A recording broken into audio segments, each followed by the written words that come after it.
Damien, good morning. Gary, good morning. How are you doing today? Jenny, good morning, hon.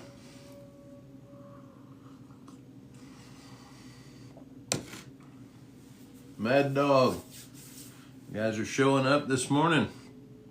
How are we doing today?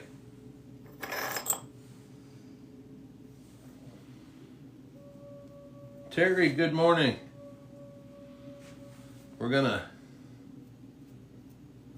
gonna do some more work on that Horse Creek. I just want to try to get I'm gonna work this. This is too thin to work first thing. Just to kind of get warmed up with, or I thought I was. Yeah, we've got a couple of pieces of chert over here. I just want to get kind of freed up before I start working that Horse Creek. This is a nice piece of some kind of like harvester chert, or this is out of Illinois also, or St. Louis area. I came across a bucket that a buddy of mine had given me some rock, and he's getting ready to move, like a big move, and he has got just unbelievable amounts of rock, and he's actually going to pay to ship some of it, but he's been going through some of it, so he had gifted me a few pieces. And you know me, it's cool working different materials sometimes, and than something you're normally that you're used to. So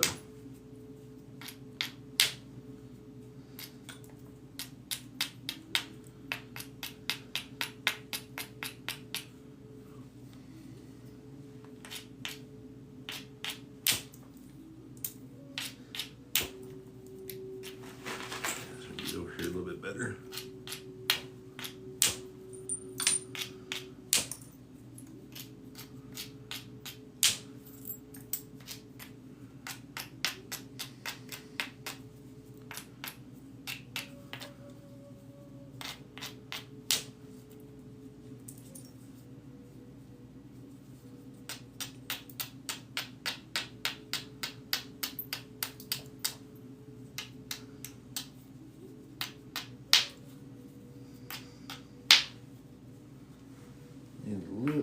Little harder hammerstone there.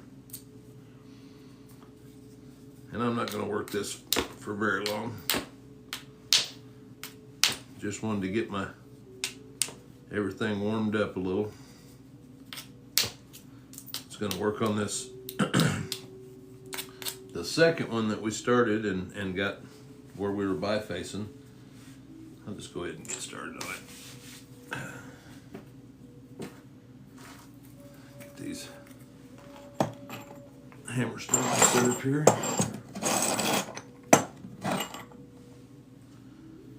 think I'm gonna need that one.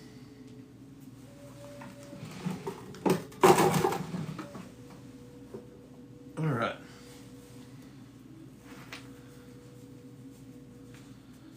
This is that really nice. I got a little bit of an inspiration with this piece, and hopefully it's not going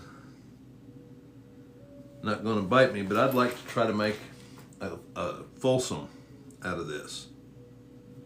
And so I really wanted to kind of be in the zone to do it. So if I'm not, I may switch to that other one. But this is a really nice piece, and for whatever reason, I would just love to make a fulsome out of that. Matthew, thank you for the follow. Good morning, Todd. So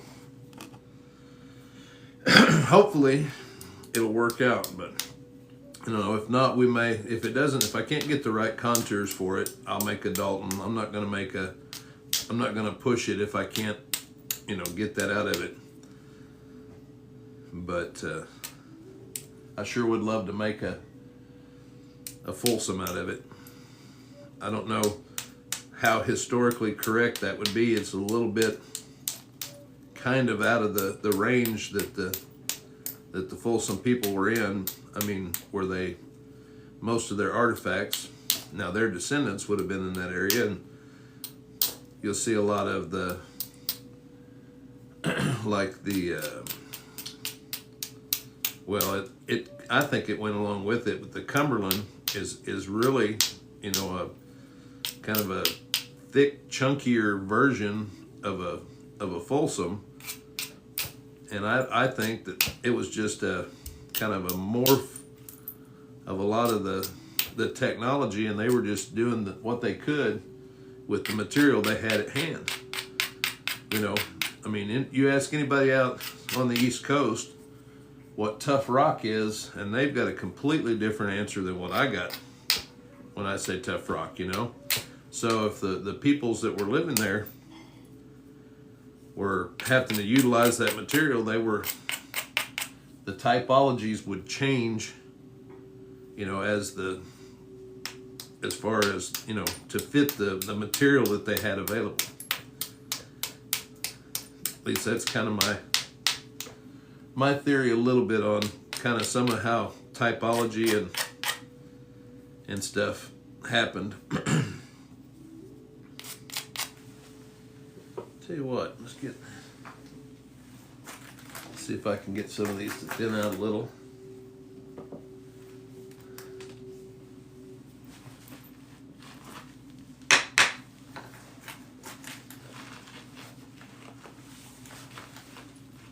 How's everybody doing this morning? Got a few folks in here.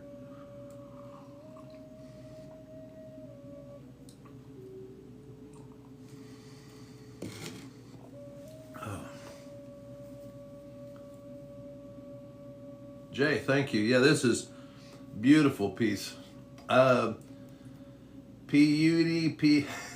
We're gonna make a Folsom, I think, out of this. I'm gonna try anyway. It's just beautiful material. If the contours, this end is a little chalkier, and if it stays that way, it looks like I might end up making like a little Dalton out of it. Fireman, I'm doing well this morning. Thank you. Thank you very much. So we'll see what comes out of it. I think either way I can get a nice little thin biface. We'll just see if it works out the way I want to. I'll try to make a Folsom out of it, but I'll only do that if I feel confident that I can make one. This was gifted material, and I don't.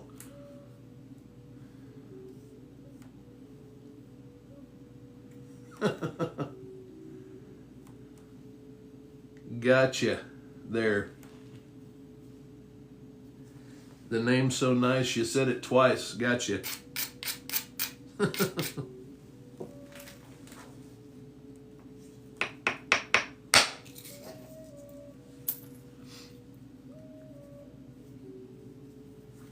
Here we're just kind of. No, I got you. Like I said, I'm just kidding around too. No worries.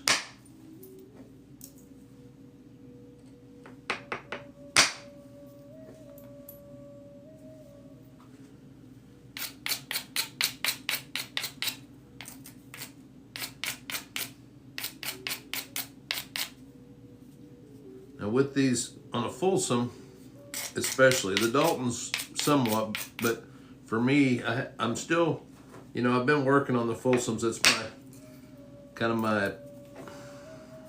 I don't know how to, it's like my white whale kind of thing. I agree. There, PUD.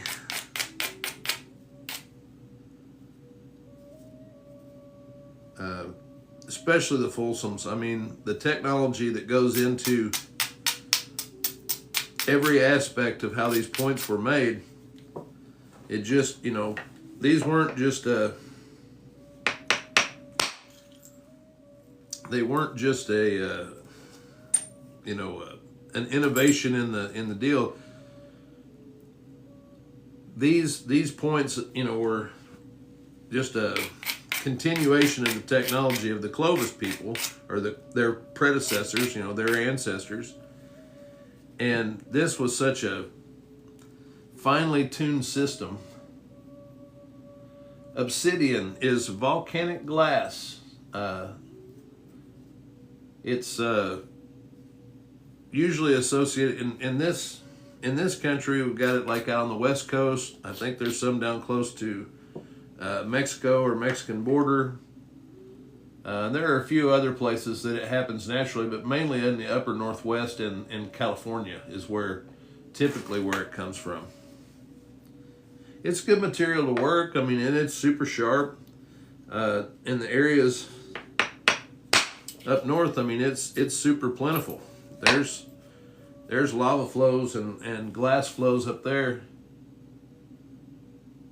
Yep, and that's probably if you live, you know, in the, are you from that area, upper Northwest, or not? Like Washington. Well, Washington's got it too. Washington, Oregon, and then further east also.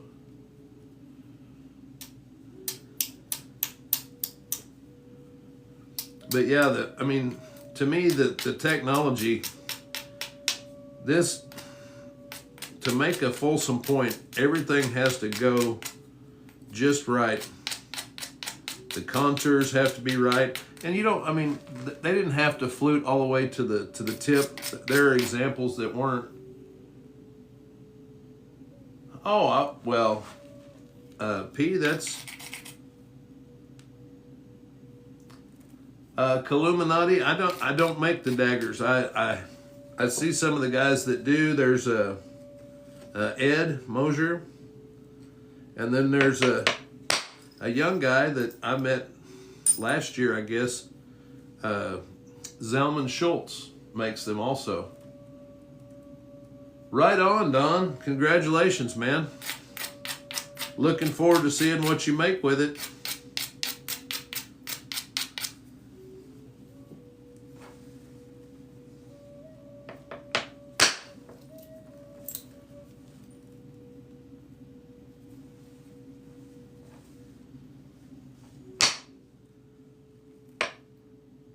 Illuminati, you too.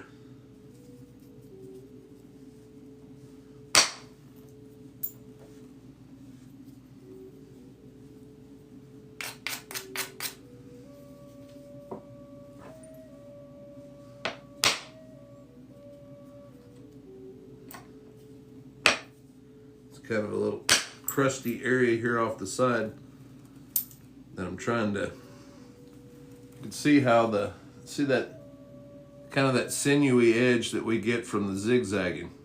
And I've got this one more area right here on the base that's got this a flake that kind of went in and stopped on me.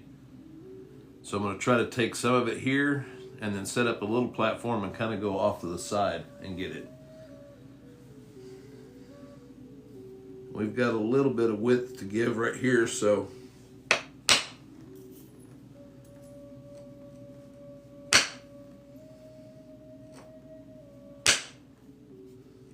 just trying to, at this stage on these, you just want to, you're trying to get your contours set up to where you know that you can run a flake down the center. You know, if it's too flat, then the flake won't run down the center of the piece. It'll probably fold it in half. And so, but if you get it too lenticular or too thick, then you end up with too thick of a cross section. And that's a lot what the,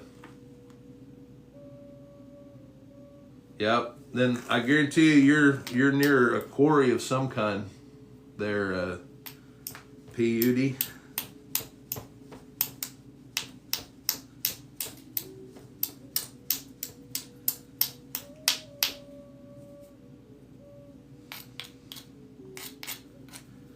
See, what I'm trying to do here is just pick around these areas of mass because I need a little bit of thickness down here.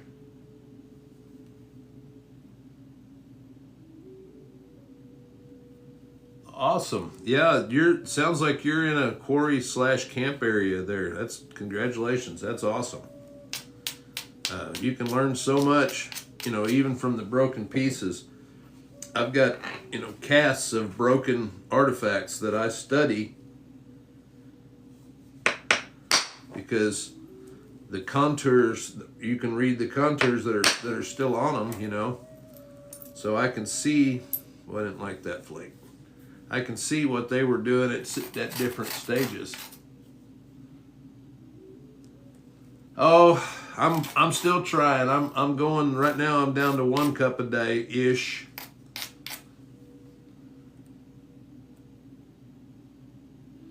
Yep, and that's the thing, PUD. When you're learning them, it's even worse. But even once you've kind of got an idea how they're made, that was a nice flake that cleared out a lot of that stuff there.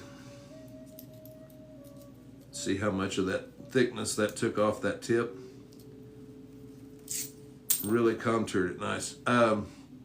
But once you start making them, they said that historically, that the people that were making them to live had somewhere between a 40 and 60% failure rate in some of the sites that they were studying. Now, how they determined that, I don't know. But that was a paper that I had read on a couple of different sites, and they quoted that number. So you think about what you do for a living. If basically half the time you screwed it up, you know, hey Bubba, good morning.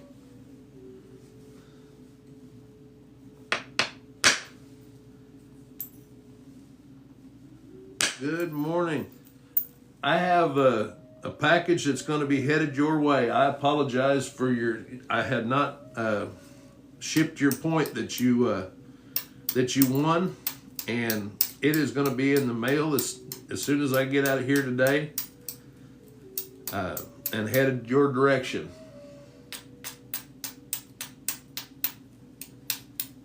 So I just wanted to apologize. It has been sitting there in the envelope, addressed and ready to go, and then we had the bad weather, and then we had the good weather, and so, but I have still got it, and it's getting ready to be on its way to you.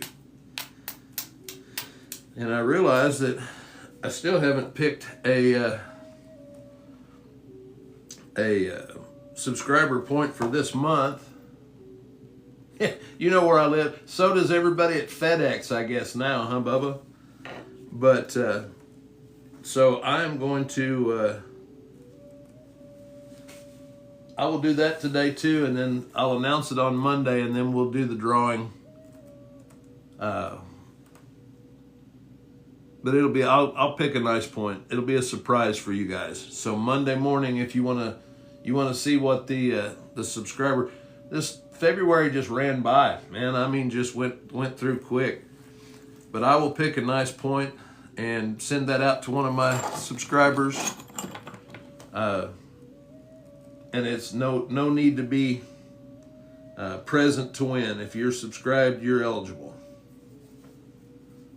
So, and I will, like I said, I hadn't picked one out, and I don't know, like I said, February just kind of snuck up on me and got done quick. Well, I thought about that, Bubba. What do you guys think about, that was not good. What do you guys think about, the trash napping series that we did? What if those go to the winner of the subscriber? You guys watched me make every one of those out of a piece of what everybody else was calling trash.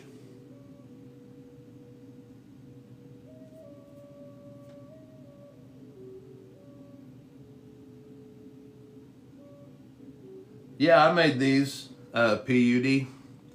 These are just, well, right on. If you guys, I mean, seriously, if you guys, and then you got to watch me make them.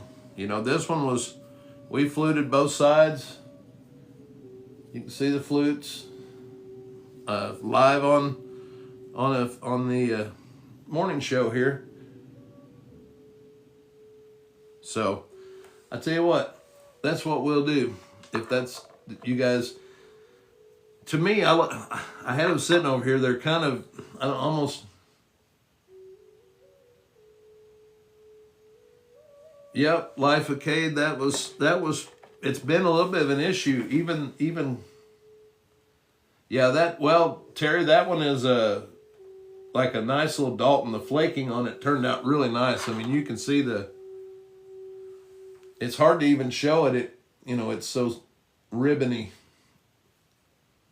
and very sharp. This one right here would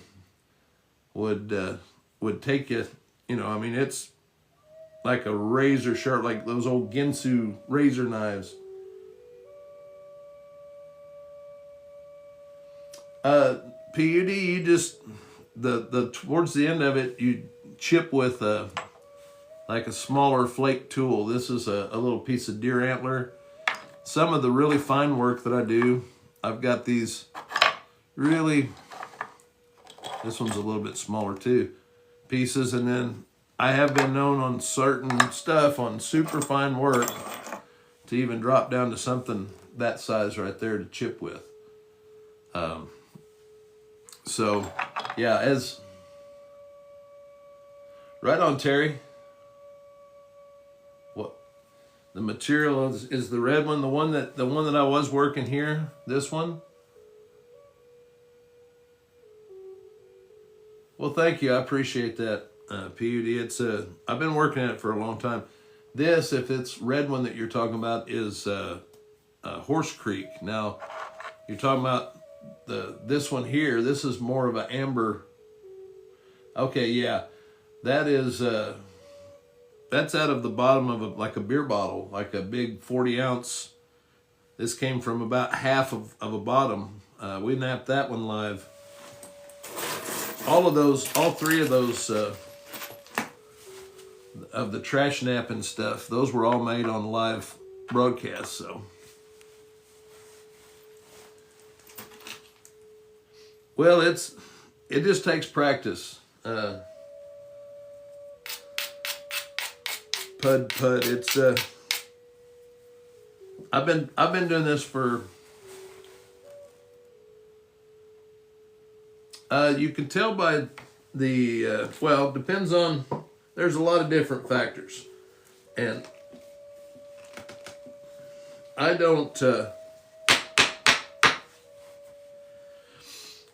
down anybody for making whatever they want to make out of whatever they want to make it out of. And that's why I said when I first started saying I wanted to make a fulsome out of this, I said I'm not sure that these were historically done.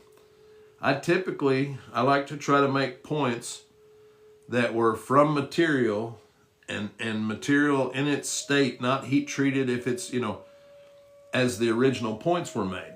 If you see, a certain point style made from material that they didn't have access to, there's just no way. Then, a great example, any paleo point, Clovis, Folsom, the Cumberlands, into the Dalton culture, if it's heat treated, if that's made out of heat treated material, it's not real. I don't want to say it's not real. It's not an old artifact. It's a new one. So that's one way to tell is the material. The flaking.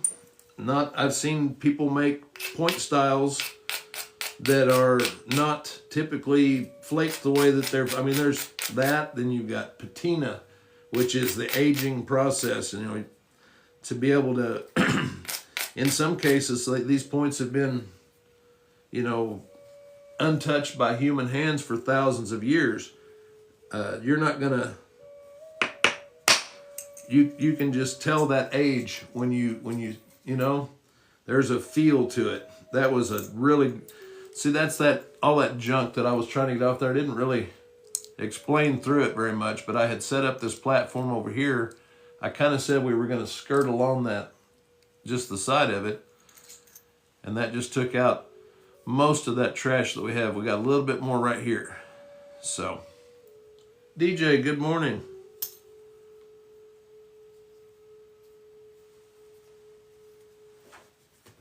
just keep a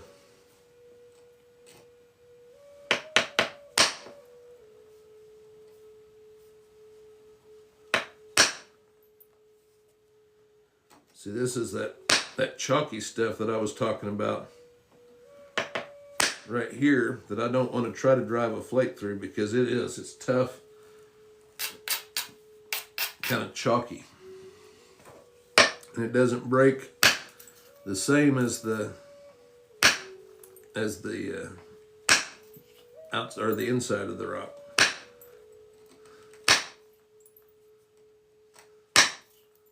We'll do the best we can with it, though.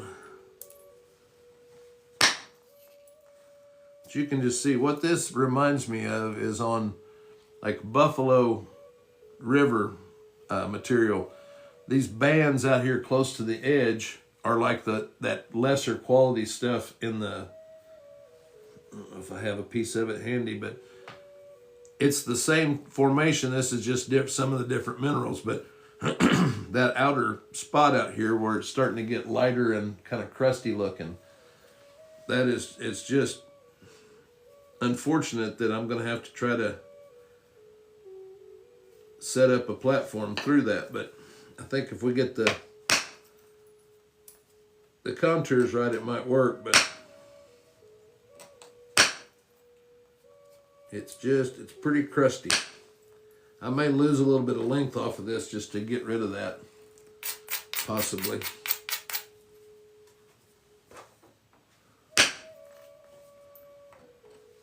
Plus I've got this.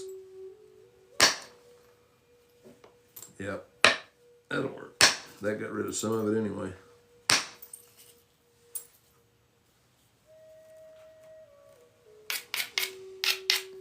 See, that broke through that crusty stuff and right along that kind of that lipped spot that we had, so I don't think it hurt it too much.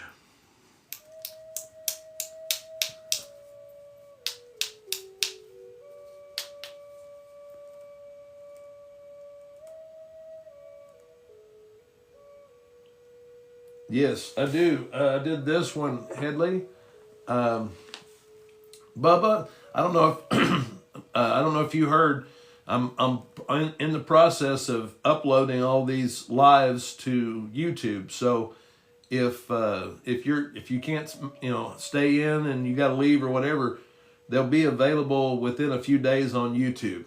So we're backlogged right now getting them on there, but I do have, I don't know, 6 or 8 of them on there. So just to let you guys know. And Headley, this is one that I did the handle, the hafting, the blade was made live, and then it's hafted onto an elm handle with pine pitch glue and sinew. This was all done with primitive tools, and I did all of it live right in front of, the tens and tens of people that were watching me. So I like the challenge of the old tools, and I'm telling you, you'll learn a lot of stuff using a tool that you've Gold, thank you for the follow.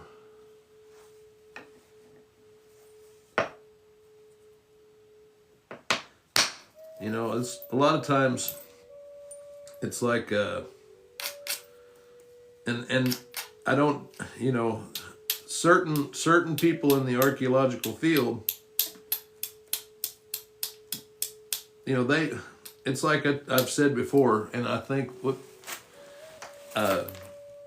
but until you've used these tools in a possible context of the way that they were used, you don't have a complete understanding of, well, I don't have a complete understanding, but I've got a better understanding because of using these tools. That when I see, it's like I've told people, okay, I'm not a mechanic. Now I have some knowledge of how my vehicle works, but I don't have any idea what the tools to keep that. Well, thank you, Headley. I appreciate it. Thank you. I appreciate it. But you know, I can go into a mechanic shop and I can recognize a tool. Oh yeah, that's a tool. Now, I couldn't tell you what that tool is used for. I don't know. I don't have any idea what half of it would be used for, but I can recognize it as a tool. And I think something similar happens in archaeology, is that you have people that can recognize, you know, well, here's one of them. Headley, you may like this too. Now this, and I'll get the other one over here. This, all right. This right here is known as an ulna bone, or that's the name of it. This is from a deer. This is what I use for some of my fine pressure flaking. This one I've started to use a little bit. This tip is real flexible and eventually it'll break. And then at that point, I start using it like this. There's a distinct wear pattern on the way that they wear and I dress them up, but they're different. But I have seen these in archaeological context where they refer to this as a trigger awl. Now the reason that they refer to it that way is because they found, that's a sewing kit, part of it. This is a coyote ulna, same bone, just in a different animal. But here, this is a trigger awl. And this is the same ulna bone, but it's sharpened down to a severe point, and there'll be polish here on the tip from poking that through leather and making a hole for stitching. Whereas on the pressure flaking artifacts, they'll be rough and worn and have a distinct wear pattern on them. But if it's been used as an awl, then it's going to have, the tip will be polished and be extremely sharp. And that bone, that sharp, if you try to flake the edge of stone with that, it won't last long and it will wear to a predictable wear pattern. So I love all the aspects of being able to use tools that I don't know if, you know, they used them that way, but they could have used them that way. You know, none of us know exactly what they did. Nobody's around that was around then, you know. All we have is a few artifacts to try to piece together. Sorry guys, went off on a little weird tangent there talking about the tools and stuff. I get passionate about this because it's something to me that is just, it's a beautiful art form, but it's also an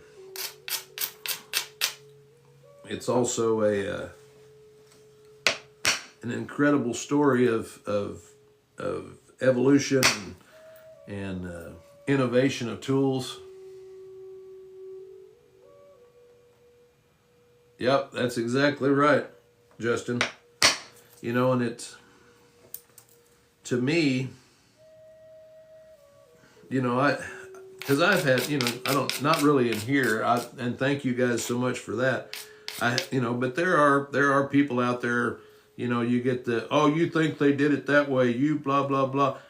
And it's not that at all. I don't think they did it this way.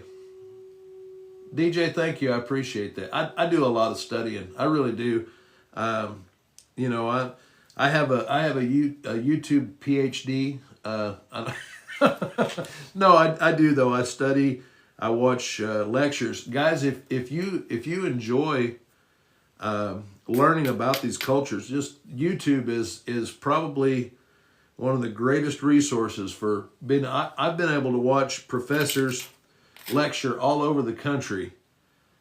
From laying in bed next to my wife at night, and I can watch a lecture of a guy that's a known archaeologist for a certain culture, and I can listen to, you know, all kinds of stuff. I mean, it's, well, DJ, I have actually taught some classes, and that's we've got here on our place. The goal is eventually I'm going to have like a primitive school napping. We've got 70 acres. Justin, you were in one? Oh, not well, but yeah, there's I mean, my goal is to have it to where I can have. Oh, I appreciate that, Justin. But is to have people be able to come for a weekend and primitive camp, set up and do a small group.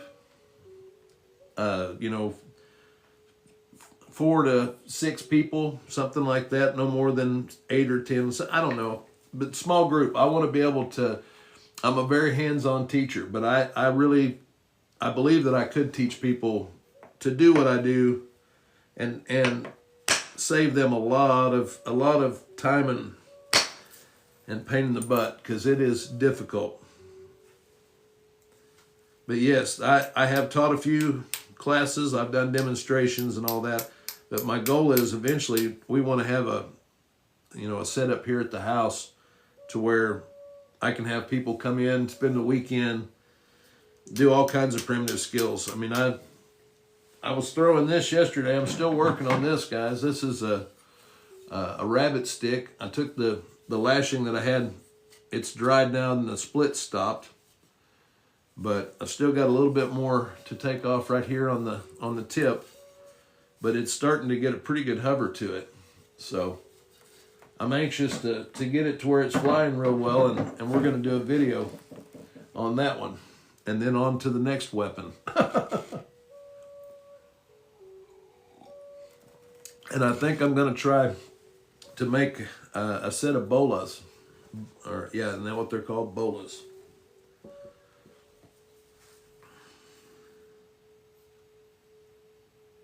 All right.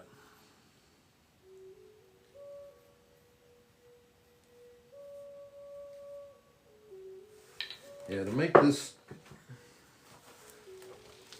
I'm going to end up getting too flat in the cross section if I keep punching out across there. So I'm going to adjust this,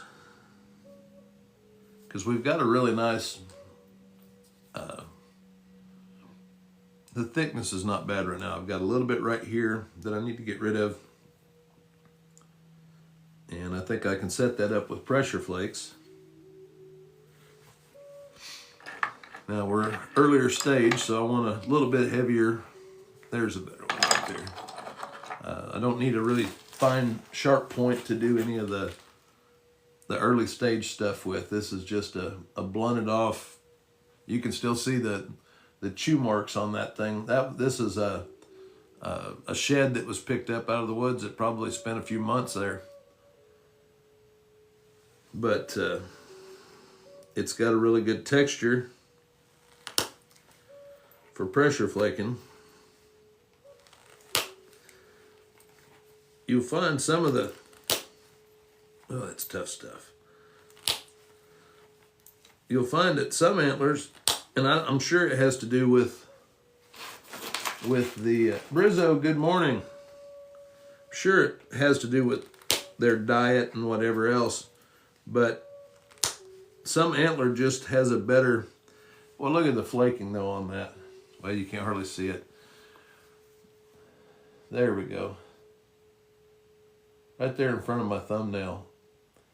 If I can keep that kind of cross section going back and forth, I'll be able to set it up to do a fulsome. Kind of excited about it,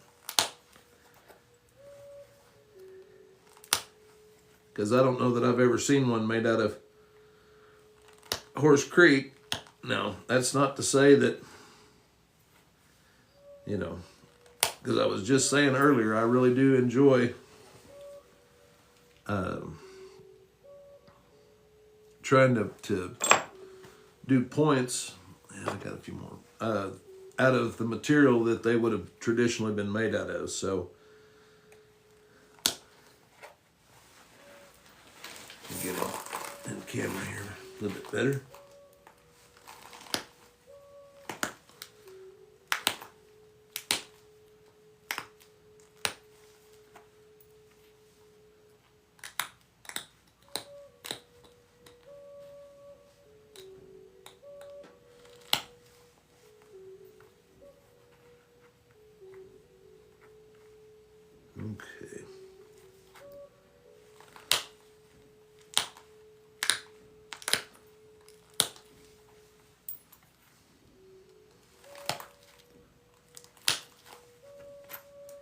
See, I'm doing the same thing with that pressure flaker that I would be with the tip of the punch. I can just, I've got a little bit more control over this about angles and all that. So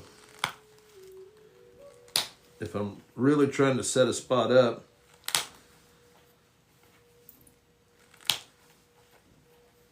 this is usually a little bit better option.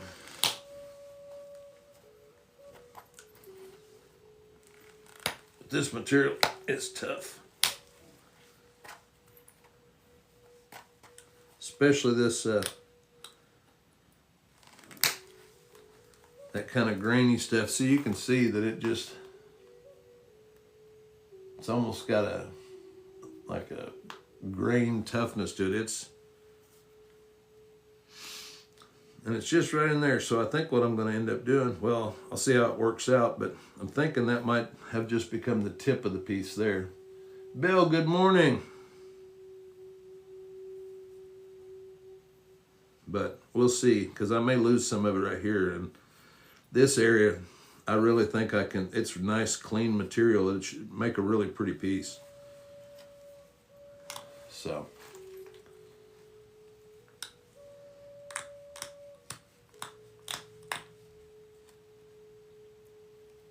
Queen Serenity, thank you very much. How you doing this morning?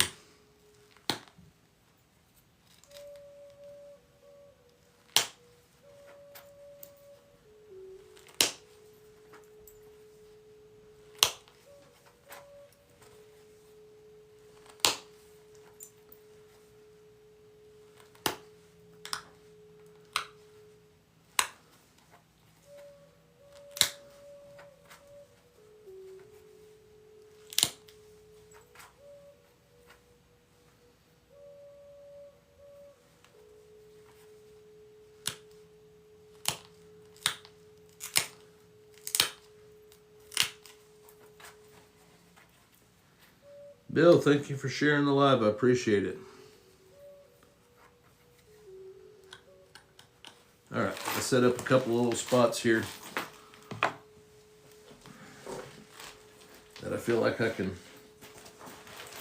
drive a flake through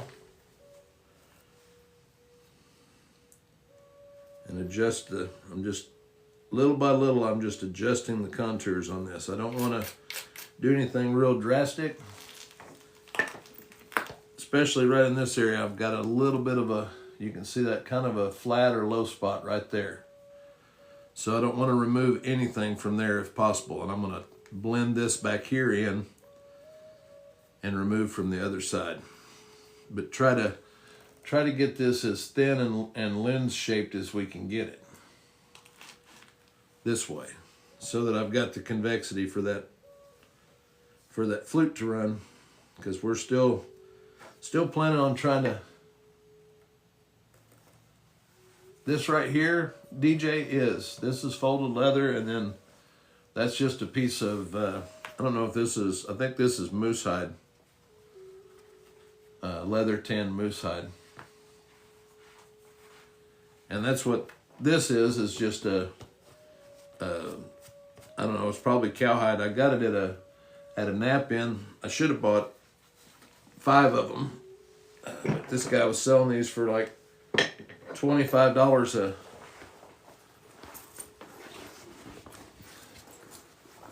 So this is what I use, like when I'm at an event, I just cover up my tools and stuff when I walk away with it, so, or from it to go visit or whatever.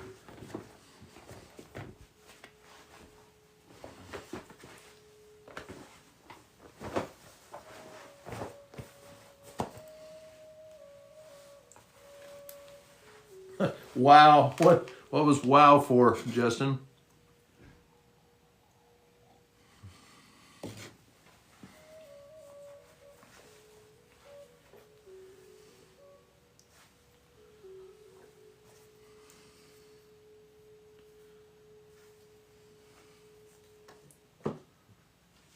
Oh yeah, you can't, now that's probably, I don't know, 60, 80, you know, $100, 75, probably somewhere in there, I don't know, range now, but yeah.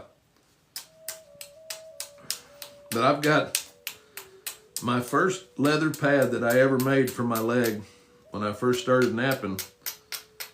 I was working at a foundry wheel manufacturer, and I got a hold of a couple of well, they're old welding aprons is what they are, but I cut them up and riveted them together, a couple of them. And I came across that the other day when I was digging through some rock and stuff, that I still got that thing. And that I made that. Well, I didn't have that until I met my buddy that knew how to flint knap. So that thing it's 28 years old, something like that.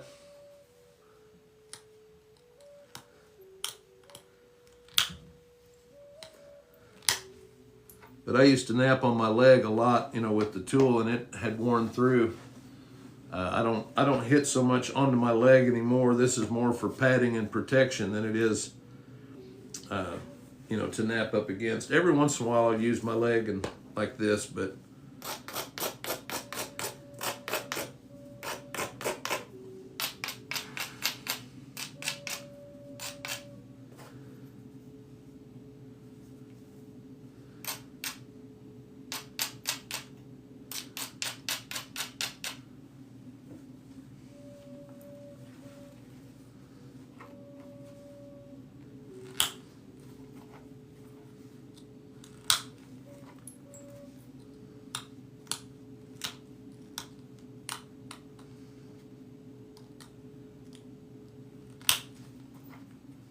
right here I'm just trying to isolate. I've got an area right here of mass, and trying to isolate that little nub right there, just to kind of feather out into this area and reduce some of that,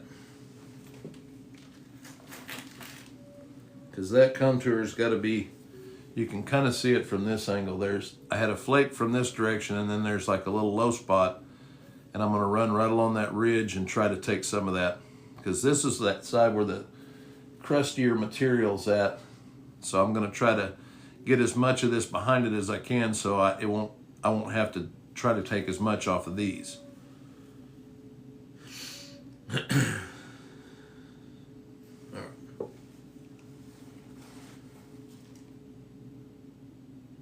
Hey, there you go, Kenosha. How you doing today?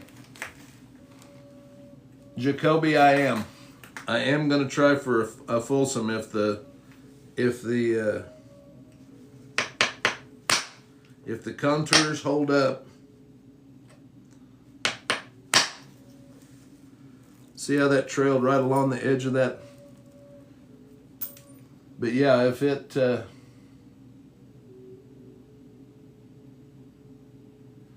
bones, I got piece right there. You can even see the wood grain still in that. This is Rainy Buttes. There's the inside of it, of this chunk. Thank you, Brizzo. This is actually going to be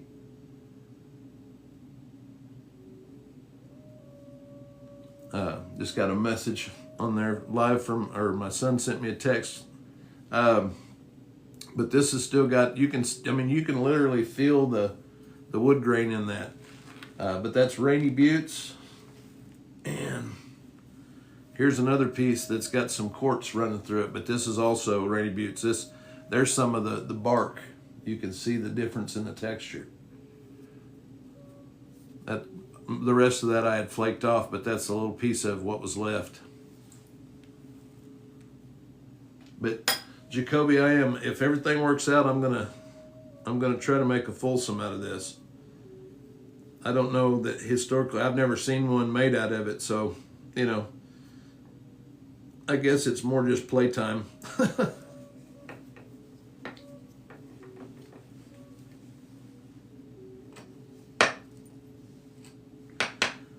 But this is beautiful material, and I would love to be able to make a point that would really showcase that, you know. And it's correct-ish, you know. Case got banned. Thank you for the follow.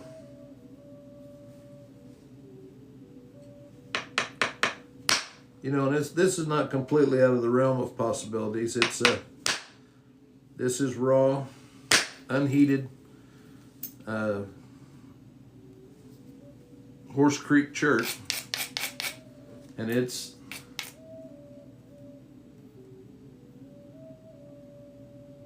I absolutely will. And Jacoby, I believe there's a video on my profile, and if not, I know there's one. Belinda, good morning. I know there's one on my YouTube page or my YouTube channel of both flutes of one of the Folsoms I just did recently, and I show at least on the first one it shows the platform.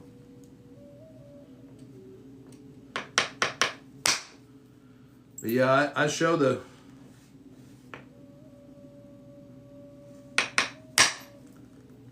I'm thinking I've got there it was. I needed that flake.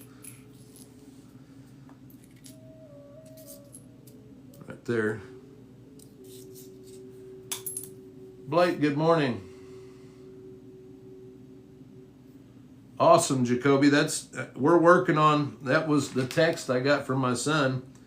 Said that he's working on getting a whole bunch more put on there today, so I'll be able to upload some more of the backlog, and soon I'll be able to do it either the day of, you know, upload it right then so it'll be available that evening. That's my goal, is to get to that point. So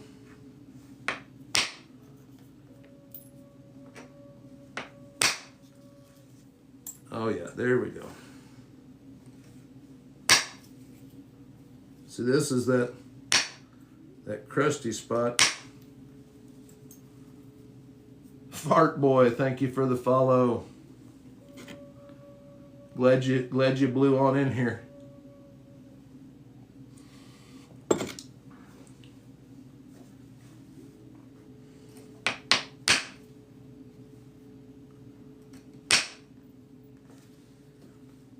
All right, now I don't want to get too cute or fancy here with this, because there's a little bit of that's that crusty material, and you can see how I hit it a couple of times. I was trying to just pull this back off the edge, but it's too thick there, and there's a thin spot on either side of it, and it'd take a chance of taking a big ripped out flake or breaking the piece there. Hey T, thank you, I appreciate it.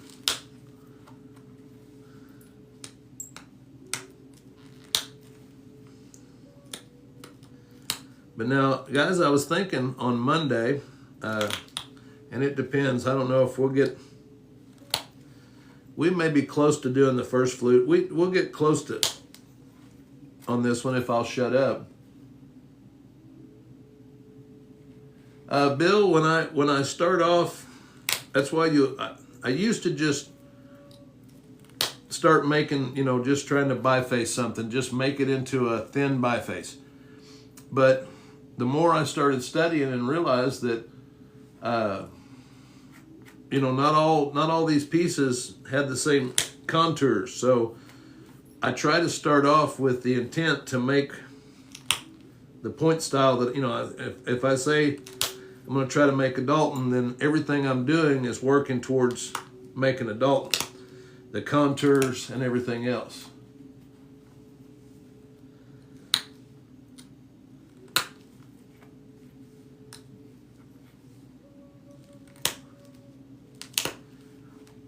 Because if I were making a different point style out of this, then I would start doing different things. But Silencer, good morning. How you doing? But yeah, if I were trying to do, you know, a different point style, I would be using some of these platforms that I've got, instead of trying to just, build that ridge or that contour, I'd be taking those across and thinning that piece down. What we're trying to get to is just an even lens shape from tip to base and from edge to edge on both sides. Well, awesome. That's all we can ask for, is better than yesterday. So I'm glad to hear that.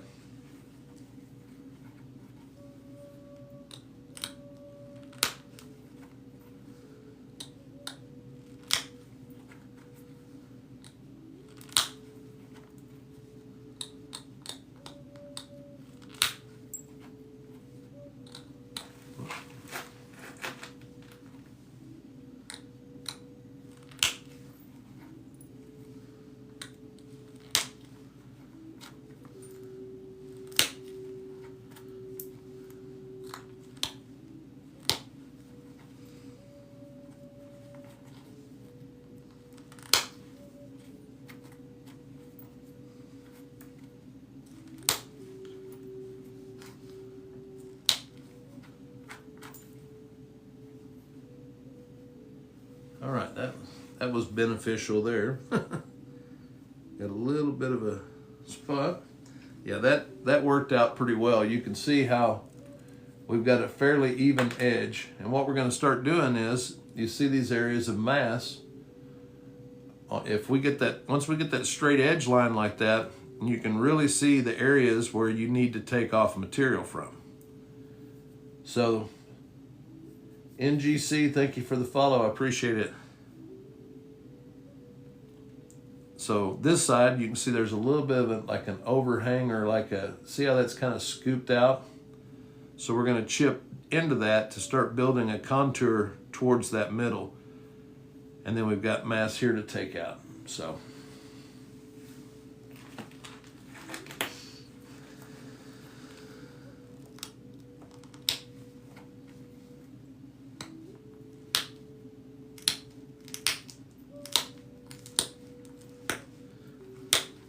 but we're starting to get the lens shape that we want.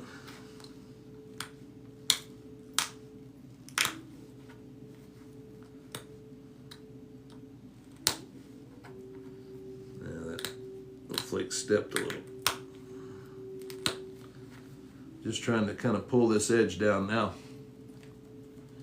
You too, Silencer. Be careful, man.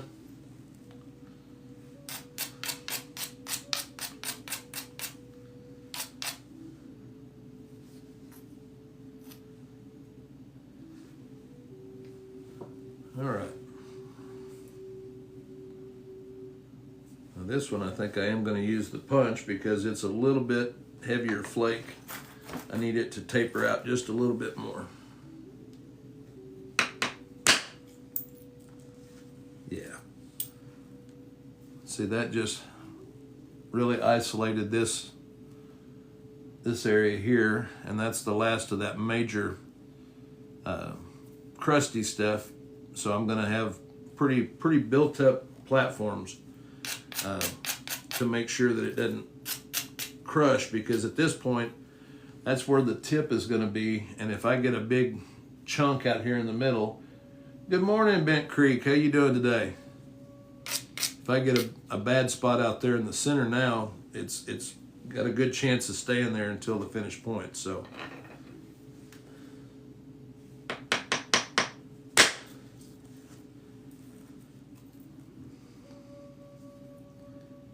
yeah, that didn't take too much. It kind of didn't fan out like I wanted, but I can get it from this side. But you can see how that created that next ridge. Well, happy birthday. Happy birthday. Well, how old are you today, if you don't mind saying?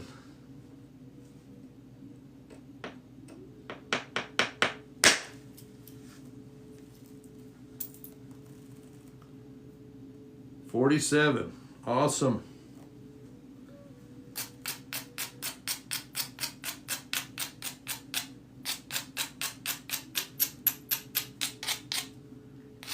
I'm going to try to bring in, you can see that both of those, I kind of was a lesser of two evils. I really needed this area cleared out up here. And both of those flakes kind of stopped short, but I knew that I have a really good opportunity catching those from this side. So it was kind of one of those where I was okay with that, because I knew these would be easier. I thought that they would be easier to get out than this side would have been.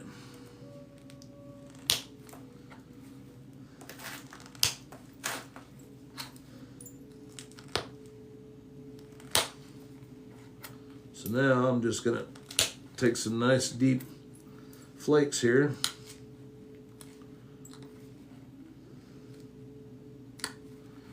That isolate that. Now you can see how coming down from that tip, you see how I took those steep flakes and how that isolated this right here. And that's right in line with those, where those flakes terminated.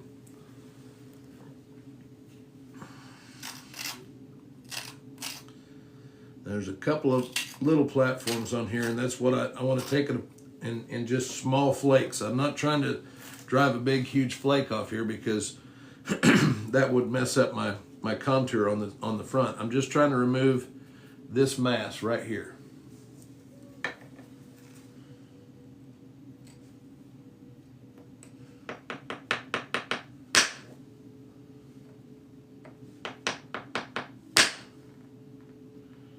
Just trying to catch just the tiniest bit of that platform. Well, that went over and got the whole thing. But it lipped out a little bit. That platform was a little bit stout. But we have material to give from there, so we're okay. And it set up a ridge here. See how that just blended right through into that.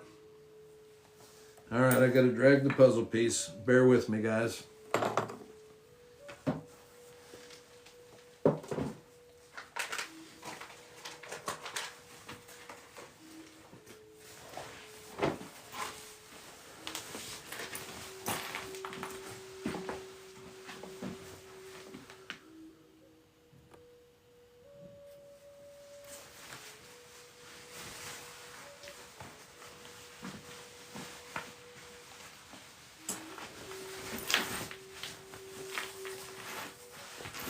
I wish that puzzle piece thing was something you could give out to a moderator and say, hey, I gotta redo this puzzle piece thing. Can you fix it?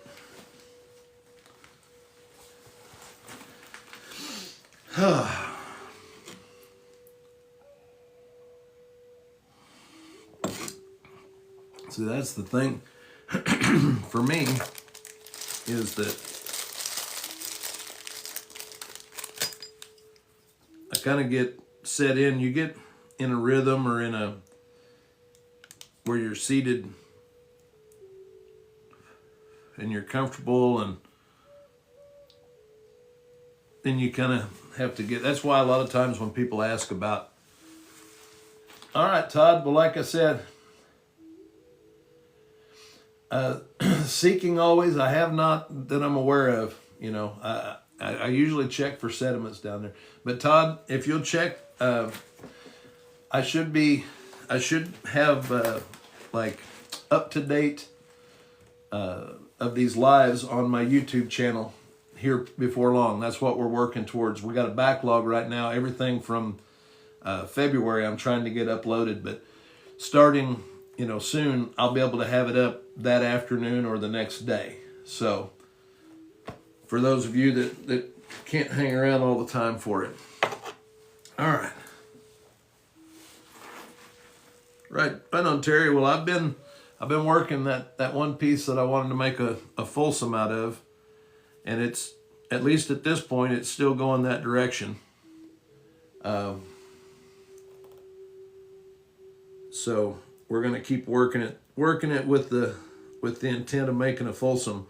Like I said, this is kind of it's a first for me, because I'm not sure that I've ever seen one made out of Horse Creek.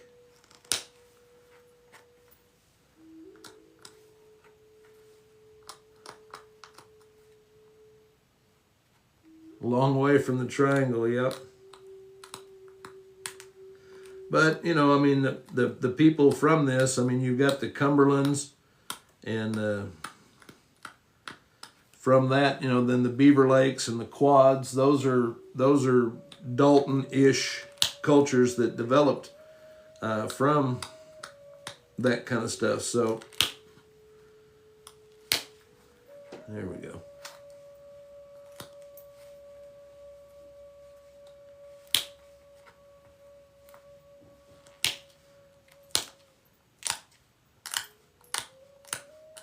But yeah, for the most part, and the reason that, you know, you don't see the Folsoms in the area where this material came from is because of, you know, the Folsom people or culture was predominantly, they were a megafauna hunting nomadic people. And they were going to be near the huge herds of buffalo, and then wintering in areas adjacent to those. You guys have, I don't know if any of you that are in here, I've got an actual, a real Folsom base that came from a creek not too far from where I live. And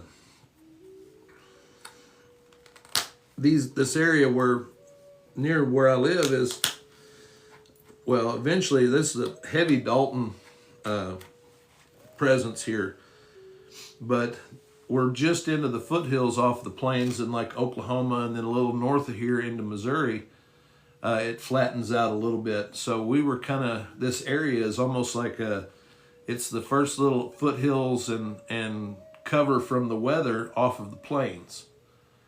With springs and rock shelter overhangs. So, Dr. J. Rod, thank you for the follow. I appreciate it. So, you know, there's a famous, I've shown you guys the Folsom, the Berry County Folsom, they call it, that was discovered, you know, found, and I don't know the year it was found, but it's just less than an hour north of where I live right now. And then this Folsom base that I have was found by a friend of mine in a creek about 20 minutes away from my house. So there's, you know, they were definitely in this area. But to get, you know, they weren't, if they got too far away from the plains or from their food, you know, that's why you don't see them down in South Tennessee, you know, into that area as much, because there's not a lot of plains grazing animals down there.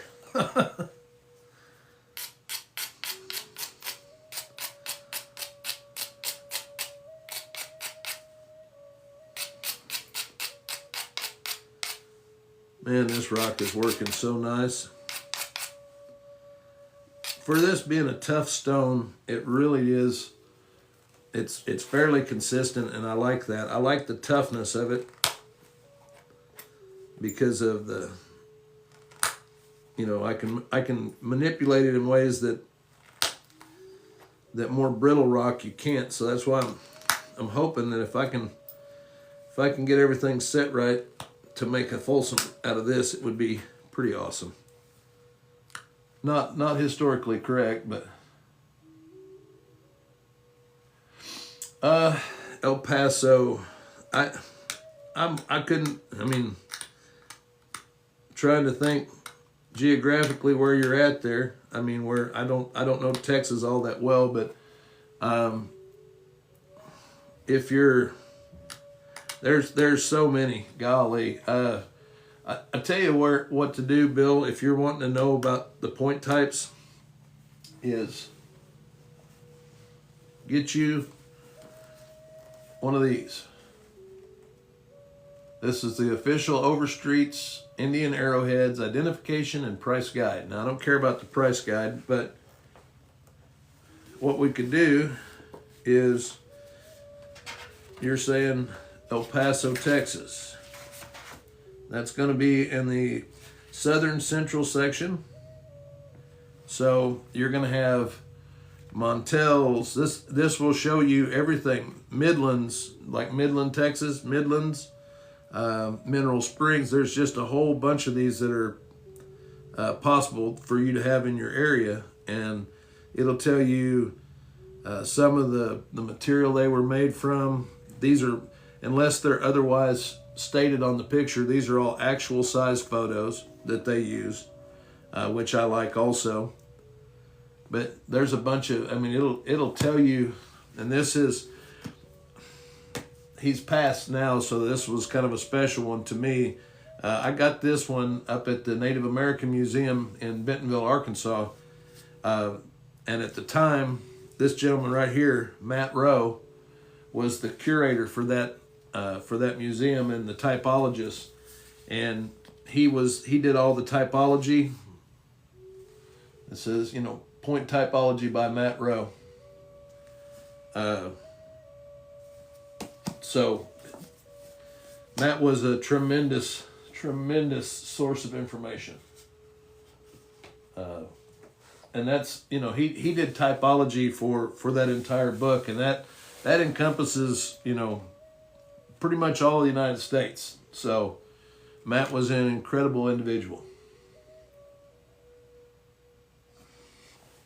But yeah, I think there's newer editions, Bill, but I like lugging that one around because that was the one that Matt did the typology in. So, but another way, if you get on, hey Noah, good morning. If you get on and Google search, Texas arrowheads, or there's an online site called Projectile Points that is a great resource also. Right on, Bill. Well, like I said, if you do some Google searching, you can also find, like I said, there's a site called Projectile Points something. Every time if I want to look at photos of a particular style of point, then I Google it and then go to that site typically. It's a pretty good resource.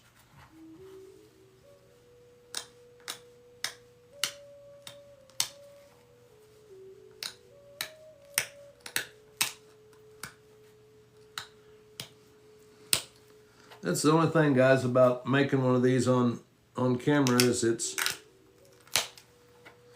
I know it's kind of tedious for you guys to watch because it's not super exciting. All I'm doing is just adjusting these edges back and forth to get this like a lens shape.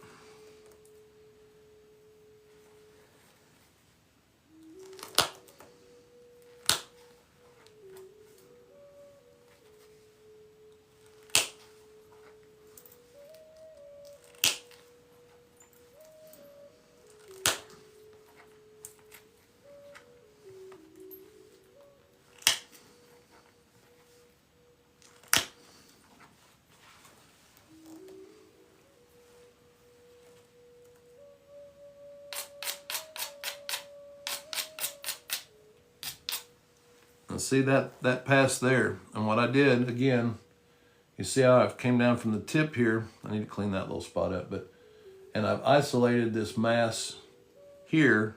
Now I'm not going to use the punch on that. I'm going to pressure flake that because I'm going to be going back and forth. Now I've started to get, see how from the end, how we're getting a lens shape, but it's still flat. And from the other end, you can see the same thing. We've got convexity here, but we're flat up here and on this side. So what we're going to start doing is trying to work these flakes to where they're tapering up and isolate a ridge down the center of this.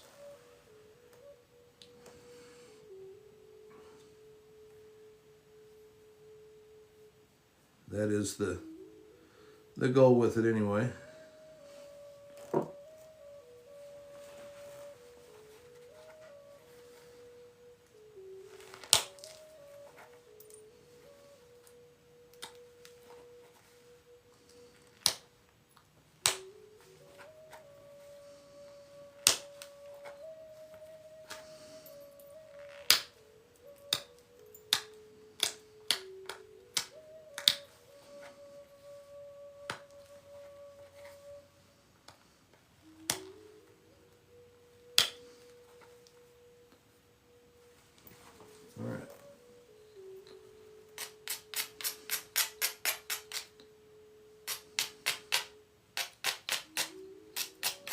start thinking about, man, well, that's awfully thin for the base down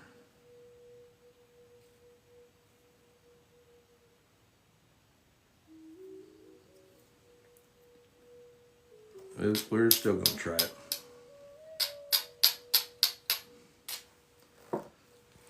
And it may end up, we may end up switching to a Dalton, because this is awfully thin down here. But if I can get an isolated ridge, I think I can build a, tell you what I need to do. This is, guys, this is another reason why I'm a big proponent. Whoop, let me get, I'm about to topple over my tower of crap over here. Books and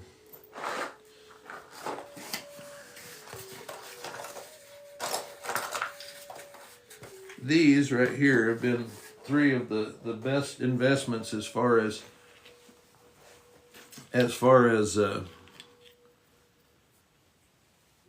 making Folsom points, because I'm thinking, okay, I'm getting too thin, I'm getting too the size is off.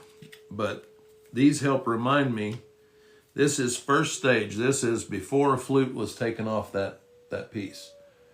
But you can see that distinct ridge and see how that is set up. And there is some thickness there that's it's actually a little thicker. That's why I said it was getting too thin. I could feel it. Even if I go from the other end, which I may end up now, because I do have more thickness there. So we're right at the spot where that point of it. Now, if you look at the way that these flakes are ripped out, you see that this distinct, just, there's a lot of force in just trying to isolate this. So if we're going here, now this broken one, I would guess from the contours of it was probably a preformed somewhere in that, a little bit longer than this ish, maybe. But you can see that's what we're going for with that. And this is a piece that broke on the first flute attempt. And you can see that there's quite a bit of, this one's quite a bit thinner.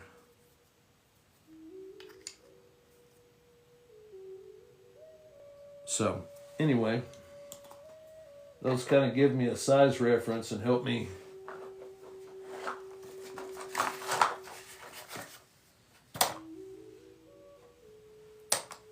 kind of reminds me, it brings me back to earth a little bit and says, okay, it's good. It's like just a reminder of the contours and the thickness and what's too thin, what's too thick.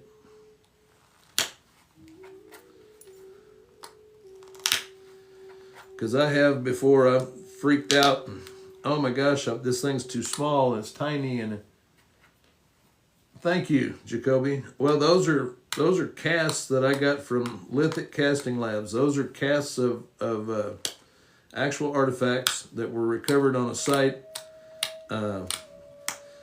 All three of those pieces, and I have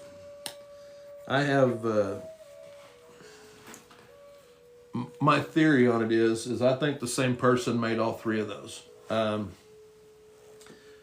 When you nap, and you nap quite a bit, you develop a style. You develop a way that you do this and the way that it looks. And I've got buddies that I've napped with for a long time, and when I see a point, I can tell you that it looks like their style. But a lot of times, if I've napped with them enough, I can pick out their work because of their style and what they do. Well, because it's kind of like a guitar player. When you listen to a guitar player, you can hear their influences. You can hear their style in the way that they play. To me, it's very similar with this, is that when you do things in a certain orderly way, and each time you're going to get a certain, we're going to get this other side dressed too. you'll end up with a certain look to your pieces. Yep, absolutely, Justin. You know, because you're dealing with, you know, a technology that once was learned by everybody, but then you're going to see that within those point styles that you're going to have some that are just so close. You know, yeah, there's a possibility. Yep, and that's it. But see, the thing about it is, Justin, and this is what I tell people, and this is how this stuff changed as it went along. I'm sure that you do something that your dad or your grandpa taught you to do, and you do it the way they did it, but a little different.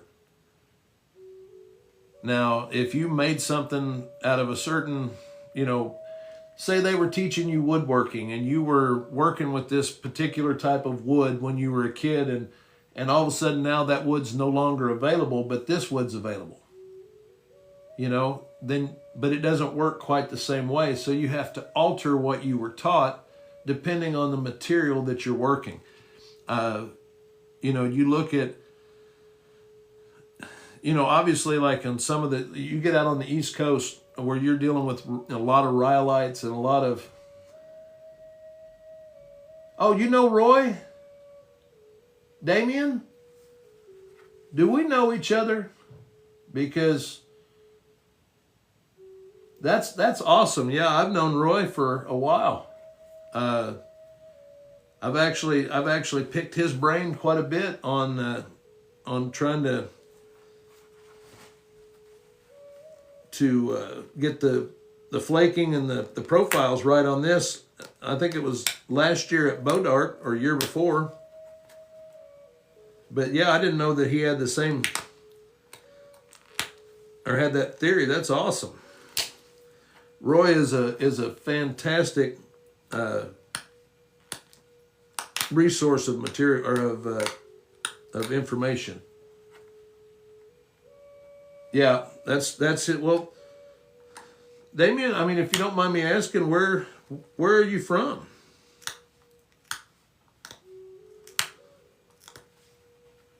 Yeah, he's an unbelievable. He doesn't get around as well as he used to, and it's limited a lot of what he was doing. Carrollton. Trying to think what. I used to live in Missouri, and I'm trying to place where Carrollton is.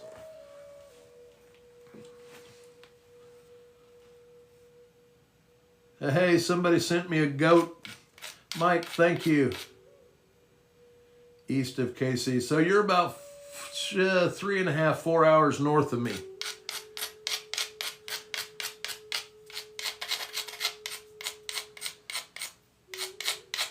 As I am, well, you know where Joplin is.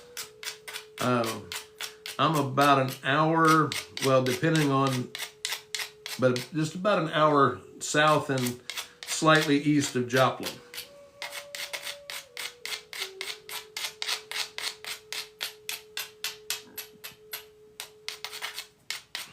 All right. Now, when you're trying to get this series here, yeah, I don't like that little dip. We are going to make this our base. But you can see how regular that, Grizz, thank you for the follow. You see how I've got that, it's kind of beveled to this side, and I've got that, it's not ground, it's just like a chalk layer or a dust layer on there to help the tool grab a little bit better. And then this is the other side. Now you can see that there's imperfections. There's a little bit of a ridge right here. And what we're going to do is we're just taking these flakes down again till we can start building a ridge down the center of this. But I'm going to go ahead and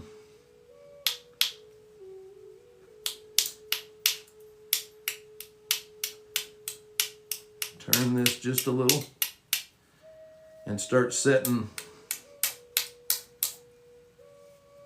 because this will probably be our first side right here to flute, just based off of the contours. So I'm going to start setting that that platform.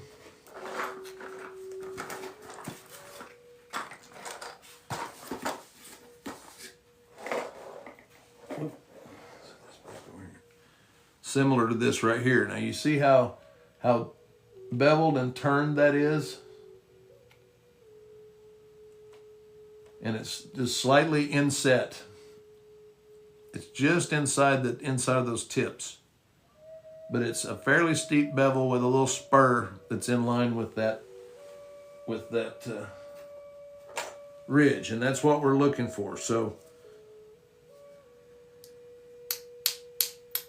I'm going to keep a high angle like this so those flakes are coming off steeper.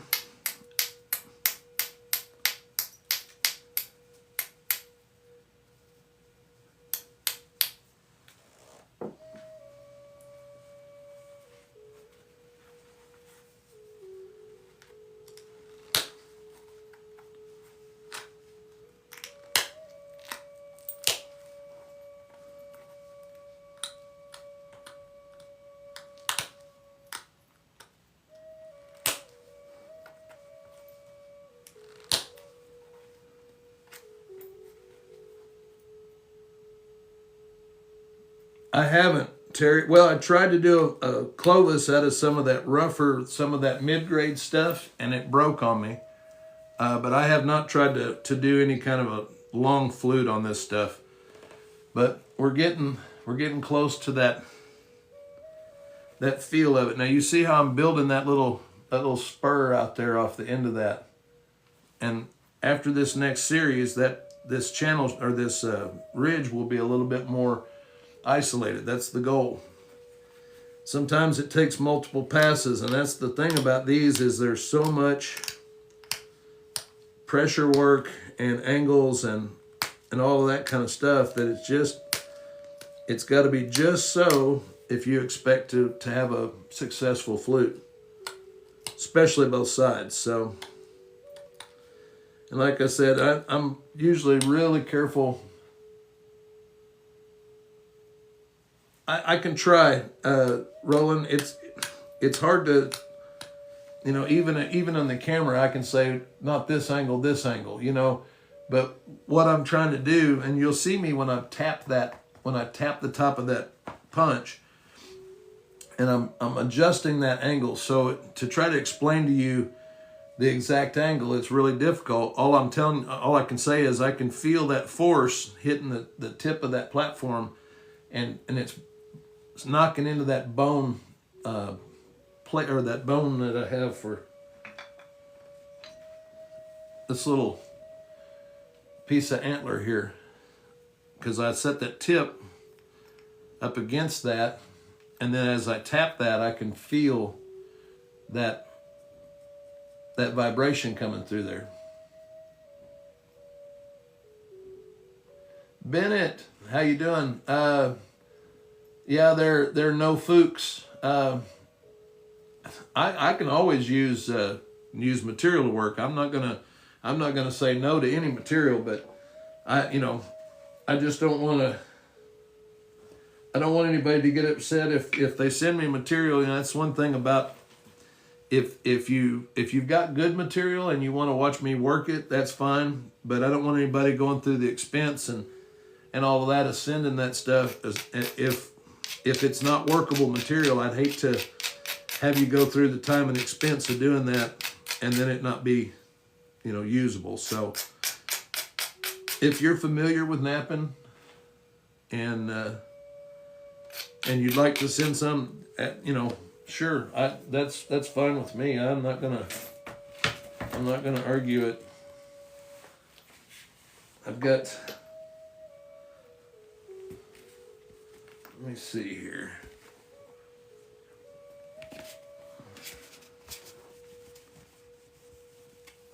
I think it's still visible on there. If you can see it. That's my P.O. box. Anybody, if you want to send me something, I'll give it a shot and work it on camera. This Horse Creek that I'm working was sent to me by Terry Roseberry, who's in here watching today. So if you've got that, everybody, I'm not going to say no to it, you know. And I enjoy working material, so.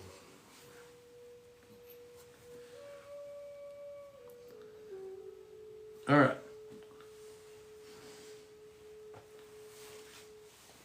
Now what have I done? I knew there was somewhere there. All right. Now you can see how we've got that. See how that's steep, similar to the cast that we were working with. This one's sticking out just a little too far. So I'm just gonna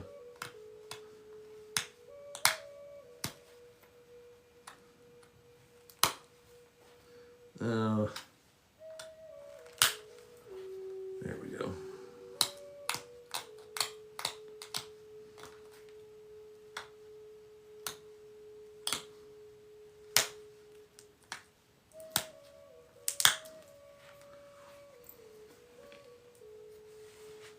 But yeah, no, I'm bad with the names. Who was it that was talking about Roy Motley earlier?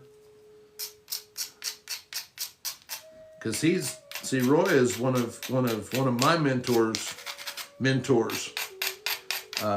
Yeah, Damien, thank you. Do you know Jim Redfern by any chance?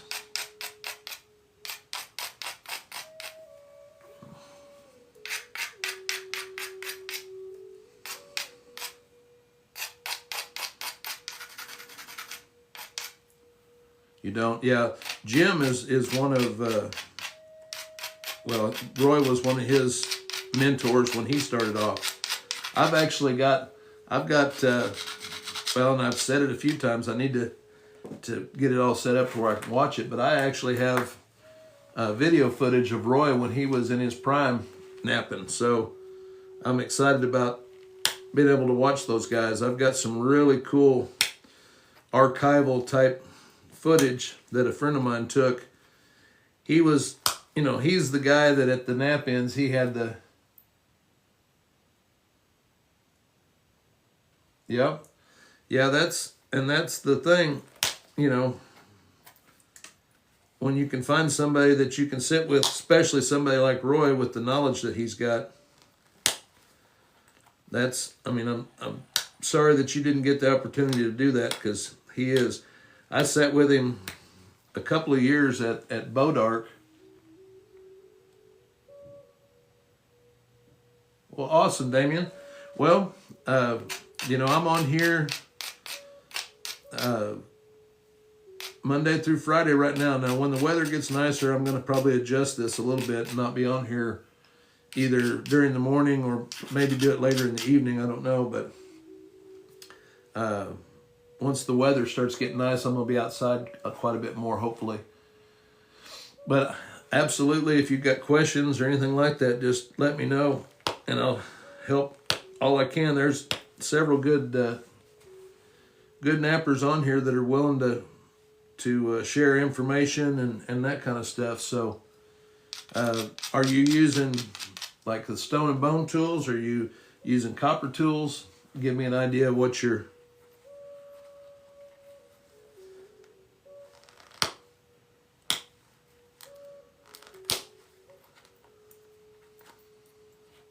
Yeah, no worries, Damien. I'm, like I said, glad to help.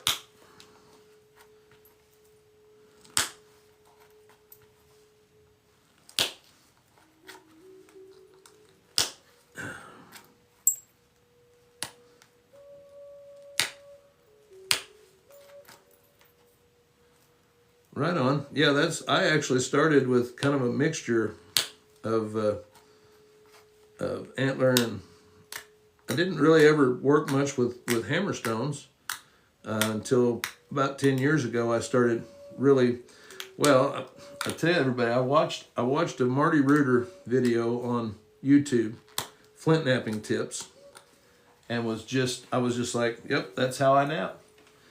And I started doing everything I could to learn with these tools, and just about gave up on them several times, but here we are.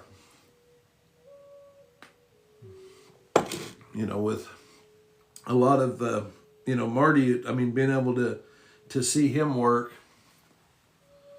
Thank you, Damien. It's really, it's kind of a modified version of what I saw him, you know, Marty using. In fact, the other night, Ed Mosier was live with Mark McDaniel, and Mark was using a setup similar to what Marty uses, where it's under one leg and kind of over the other one.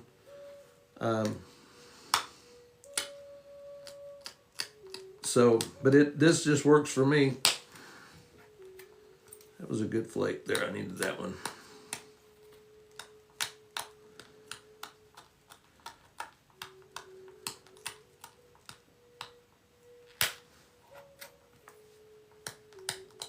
See, I'm just kind of picking at this edge.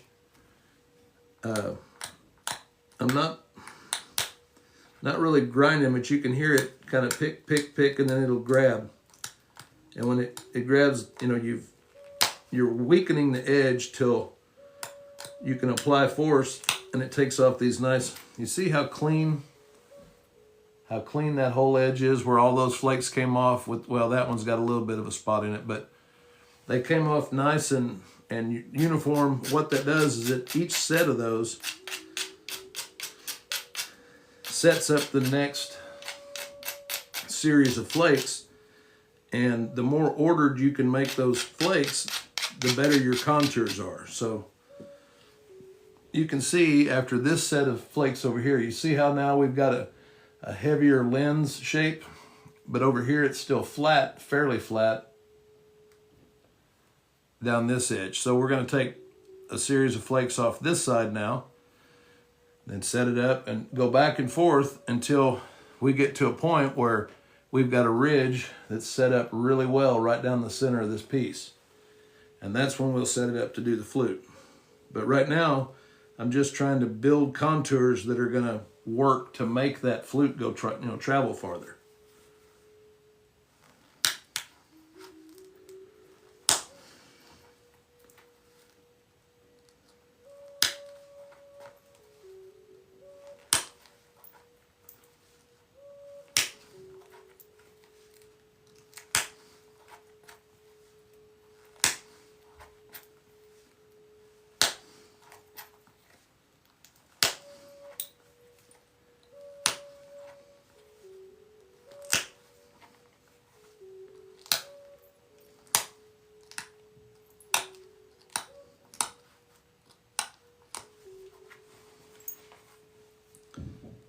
And see, after that series,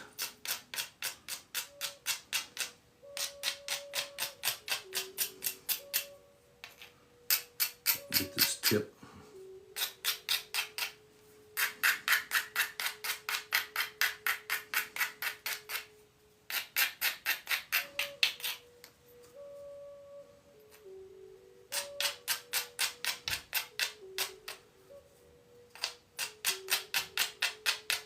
All right, now you can see after two series of, you know, on either side, but you can see how that's now a little bit more lens shaped.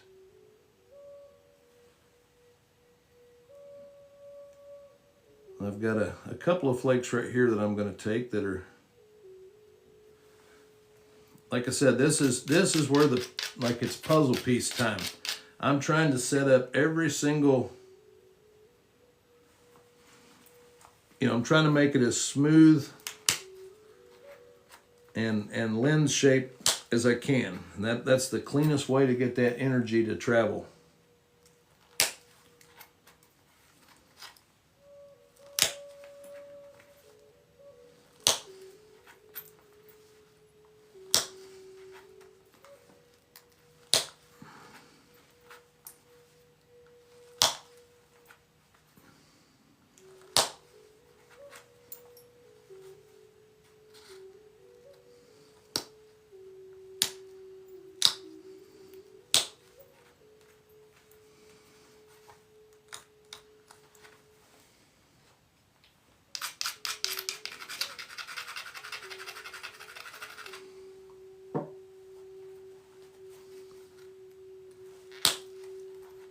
That was an important flake right there. That's why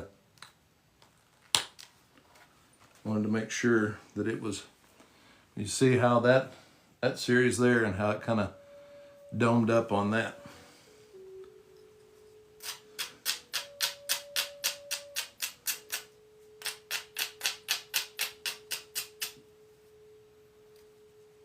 Now we're going to do the other side.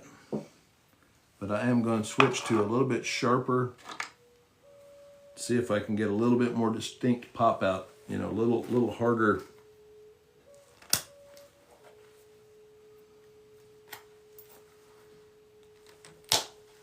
Like that.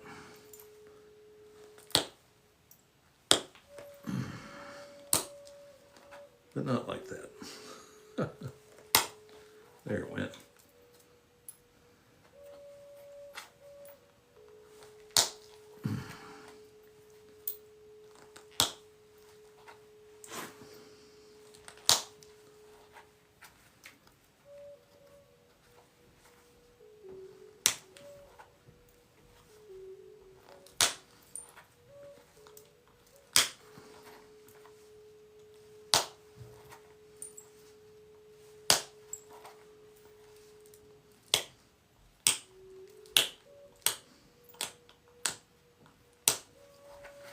All right, and you can see how we're getting closer to that, the look of those the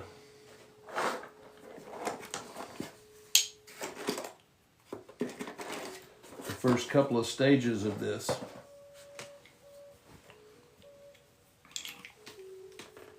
How it's starting to get those, can't really see the,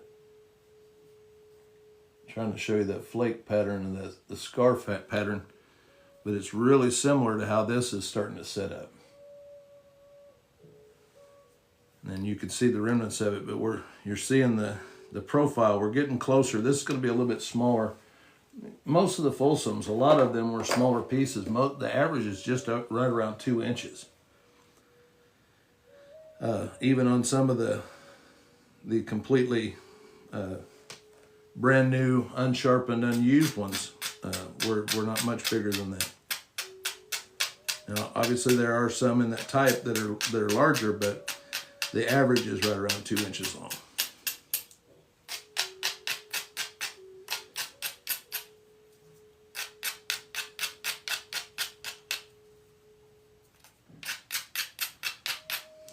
All right.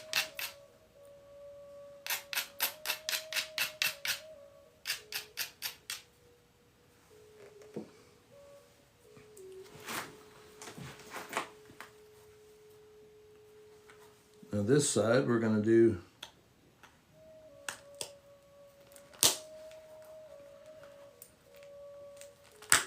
hopefully this will be the set that'll set up the flute on this one.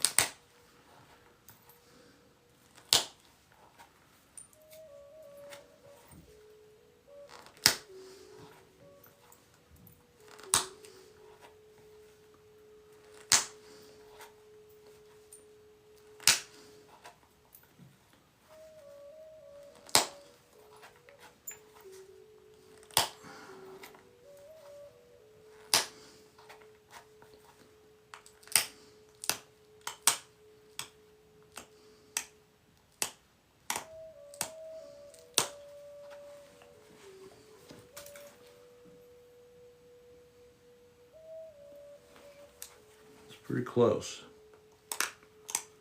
We'll look at it once we get the other side done and see if we need to do another pass on it.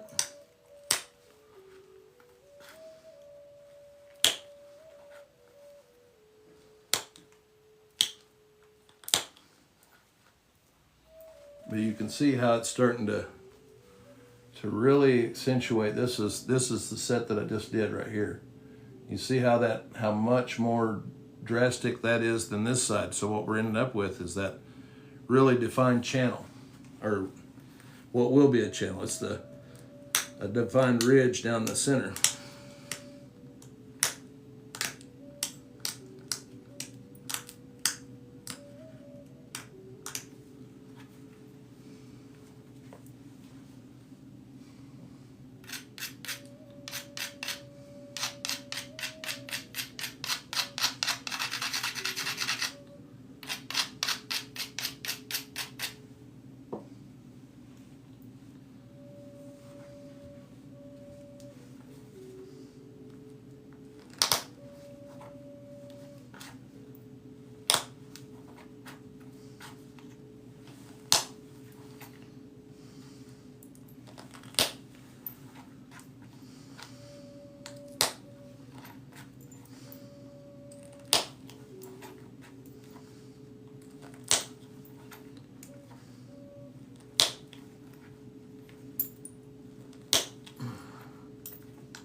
Now that series is what the flaking is supposed to look like.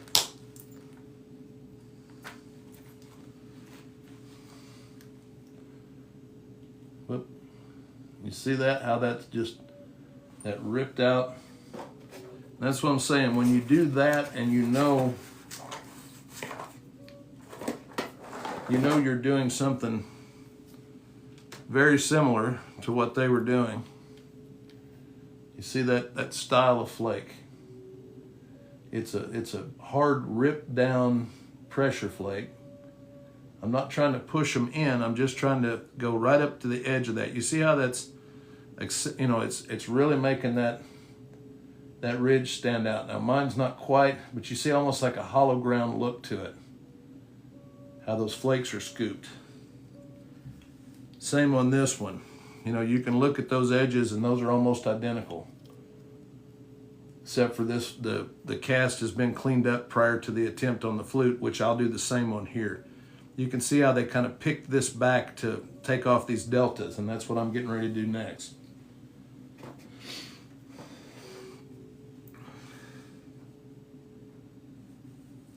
And I think we're going to do one more series on that side after this, you know, and it should be just perfect.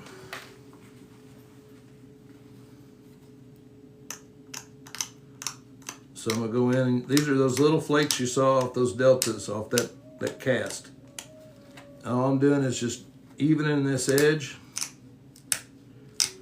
and really accentuating that curve that's on that.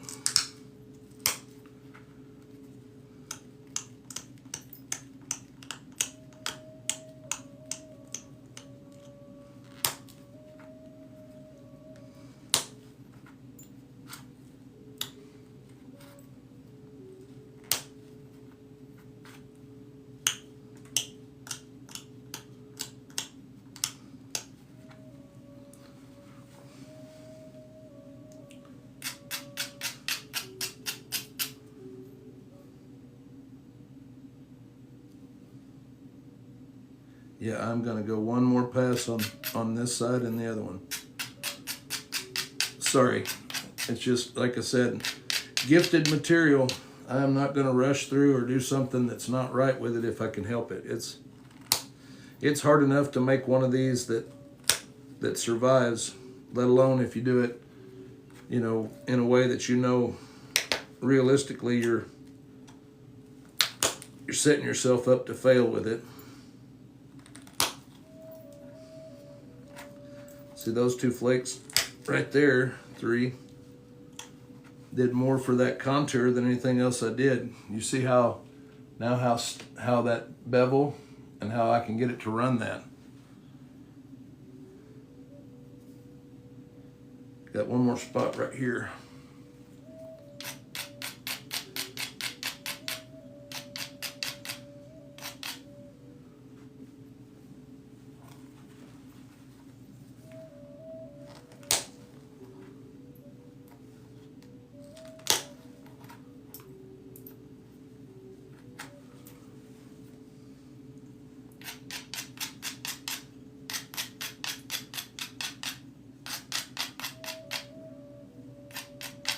That side's much better. I think we should be able to.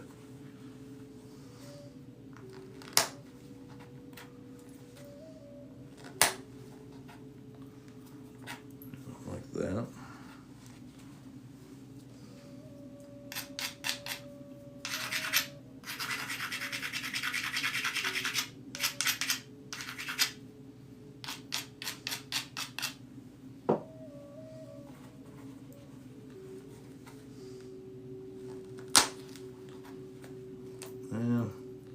Kind of crushed out, but it's right on the edge of that. We should be able to get the flute to clean it out, hopefully.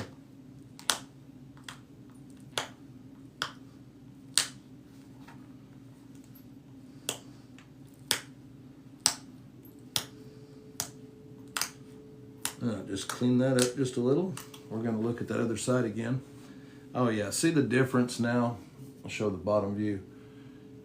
After going down this, you see how much more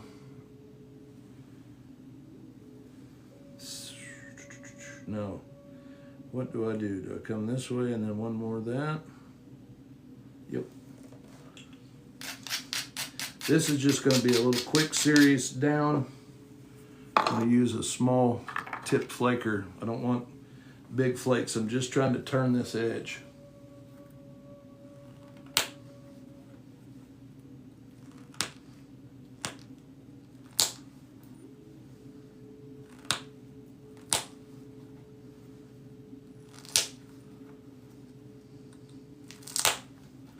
But the whole time I'm trying to build that convexity.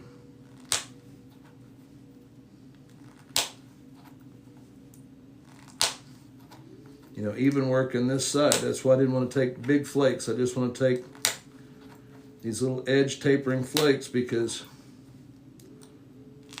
I'll show you on the cast here in a minute. This is what the second side flute, the setup was a lot smaller flaking. It was a lot finer.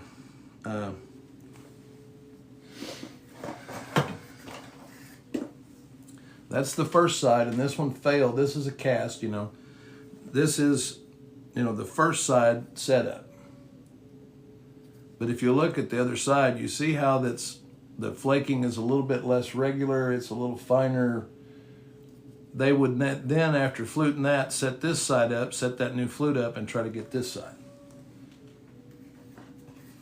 But it's just it's a matter of getting the contours correct.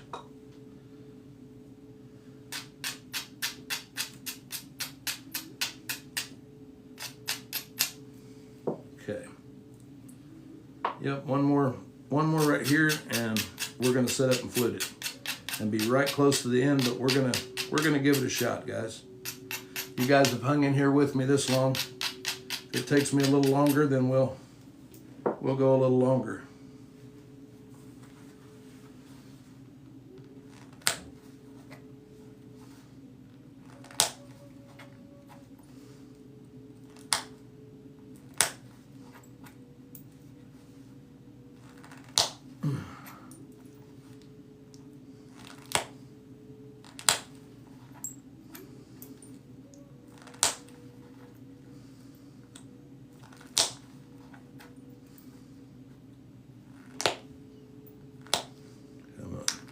There it went.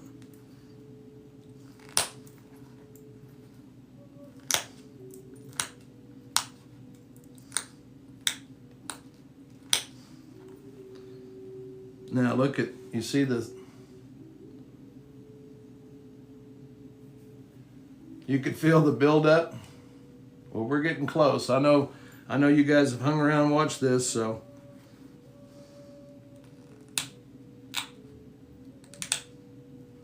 So let me even up this edge, and I'll set up the platform, and I'll show you what the flute platform looks like, and then we're going to give it a go.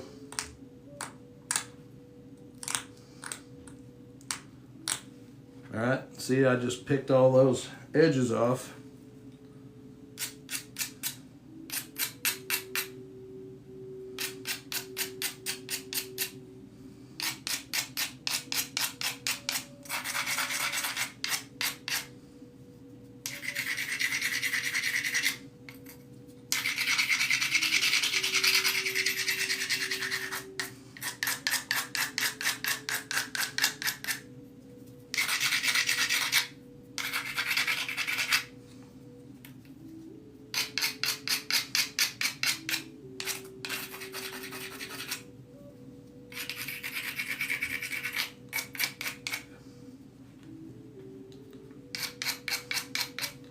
All right, now this is where we set this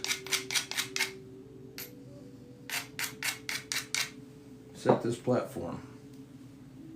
Now you can see the way that compared to the original. The angle is very similar. I'll show you from the side. You can see how that profile, you see how steep that angle is? So what we're going to do is we're going to come in from the corners and push out.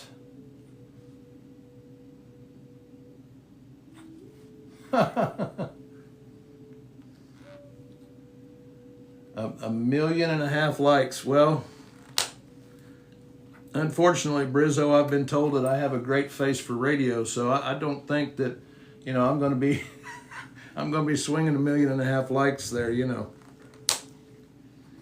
I don't think I have the attributes that some of these folks are using to get their likes, if you know what I mean.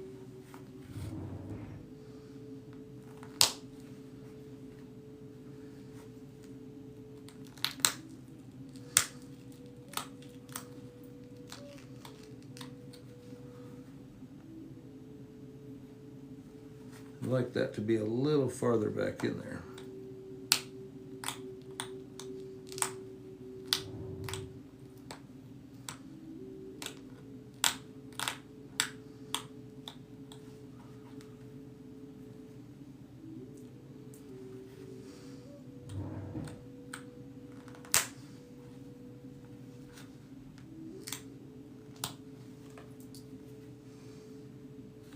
I lost a little bit of that ear off that one, darn it.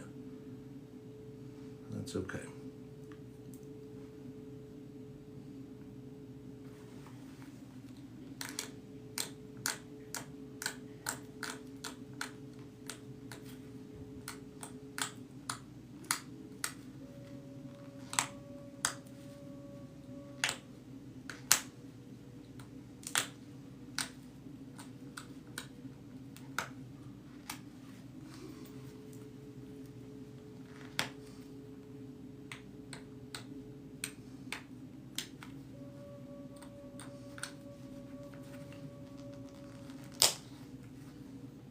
All right, I needed that one.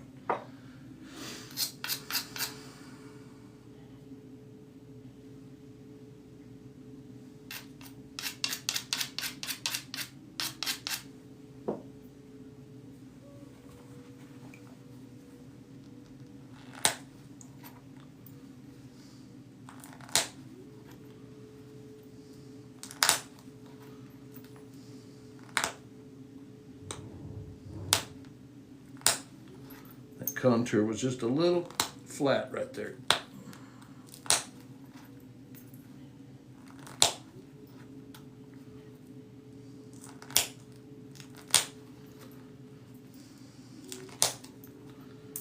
That's a little better now.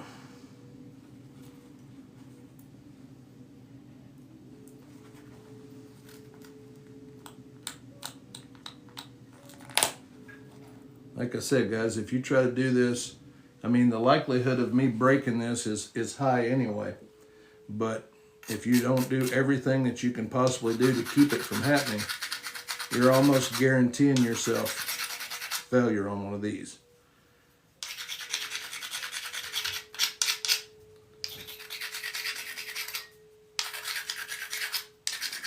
All right.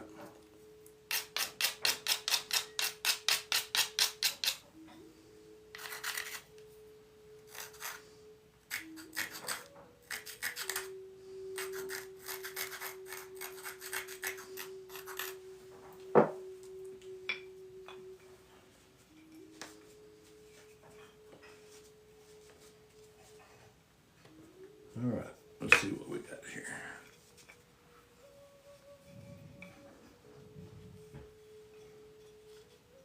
All right, gonna need a little bit of, there's another spot now. And I will do this because I'll turn it in a certain light and you can see a contour that it's basically giving the energy a place to get out. Right here was one near the tip is not a good place to have that.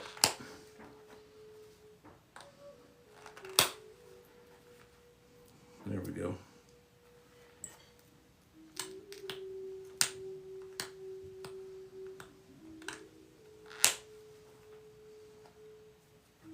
That's better. All right.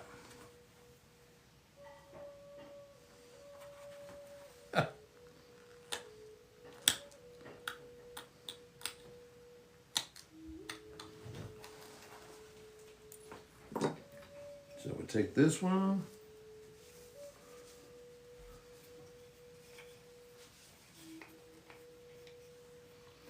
Fuzzy bunny feet. I've got I don't have a lot of arrows made up right now, but I've got a few points, you know, stored back. I've got a little bit of a cache. And I can make, you know, if I sit down and wasn't talking to you guys, I could make a few of them a day, you know. All right, I'll show you what this platform looks like here in just a second. Damien, I know you were wanting to see that, so I'm just trying to get it kind of isolated on there so it's not going to move around on me.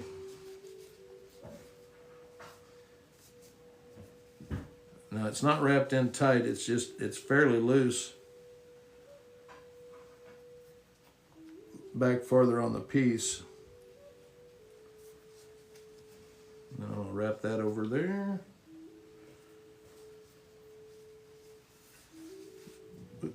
And we'll be ready to give this a shot. Now I tighten it down around this, where that bone is, just to hold that solid.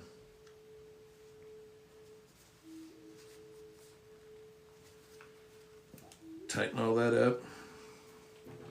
You can see there's the fluting nipple, the platform that I'm going to strike. Now this one looks like it's a little tilted, so I'm going to have to hold my biface just a little off to catch that ridge. I have Fuzzy Bunny feet. I've actually harvested animals with stone tools, with bows that I've made, arrows, the whole deal. I'm actually working on I've worked on this on a couple of lives. There'll be a video coming out. Now we're past season for rabbits and stuff here, but I'm hoping that, you know, possibly next year I could use this. Tremendous. I had never messed with non-returning boomerangs, and that was an incredible eye-opener. There's some really cool technology associated with them. Considered to be one of the oldest weapons of humankind other than a rock. You know, like a calculated weapon anyway. All right, here we go.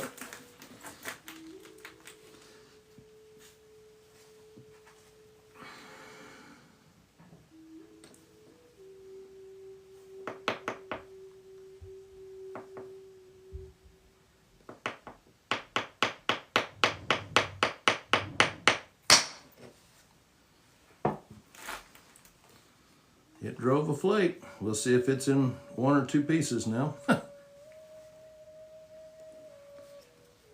You guys get to find out with me. Don't know yet. Well, it's in one piece. I don't know how good a flute we got. Oh, it didn't. It just broke away. So that'll be a reset for another try on that flute. It went short.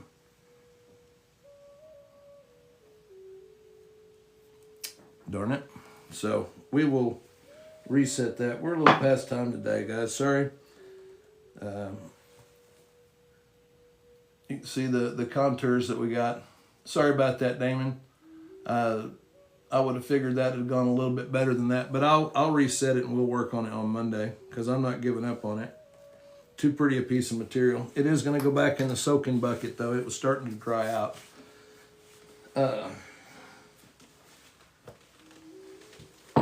That's what that other one, we were working this one yesterday also.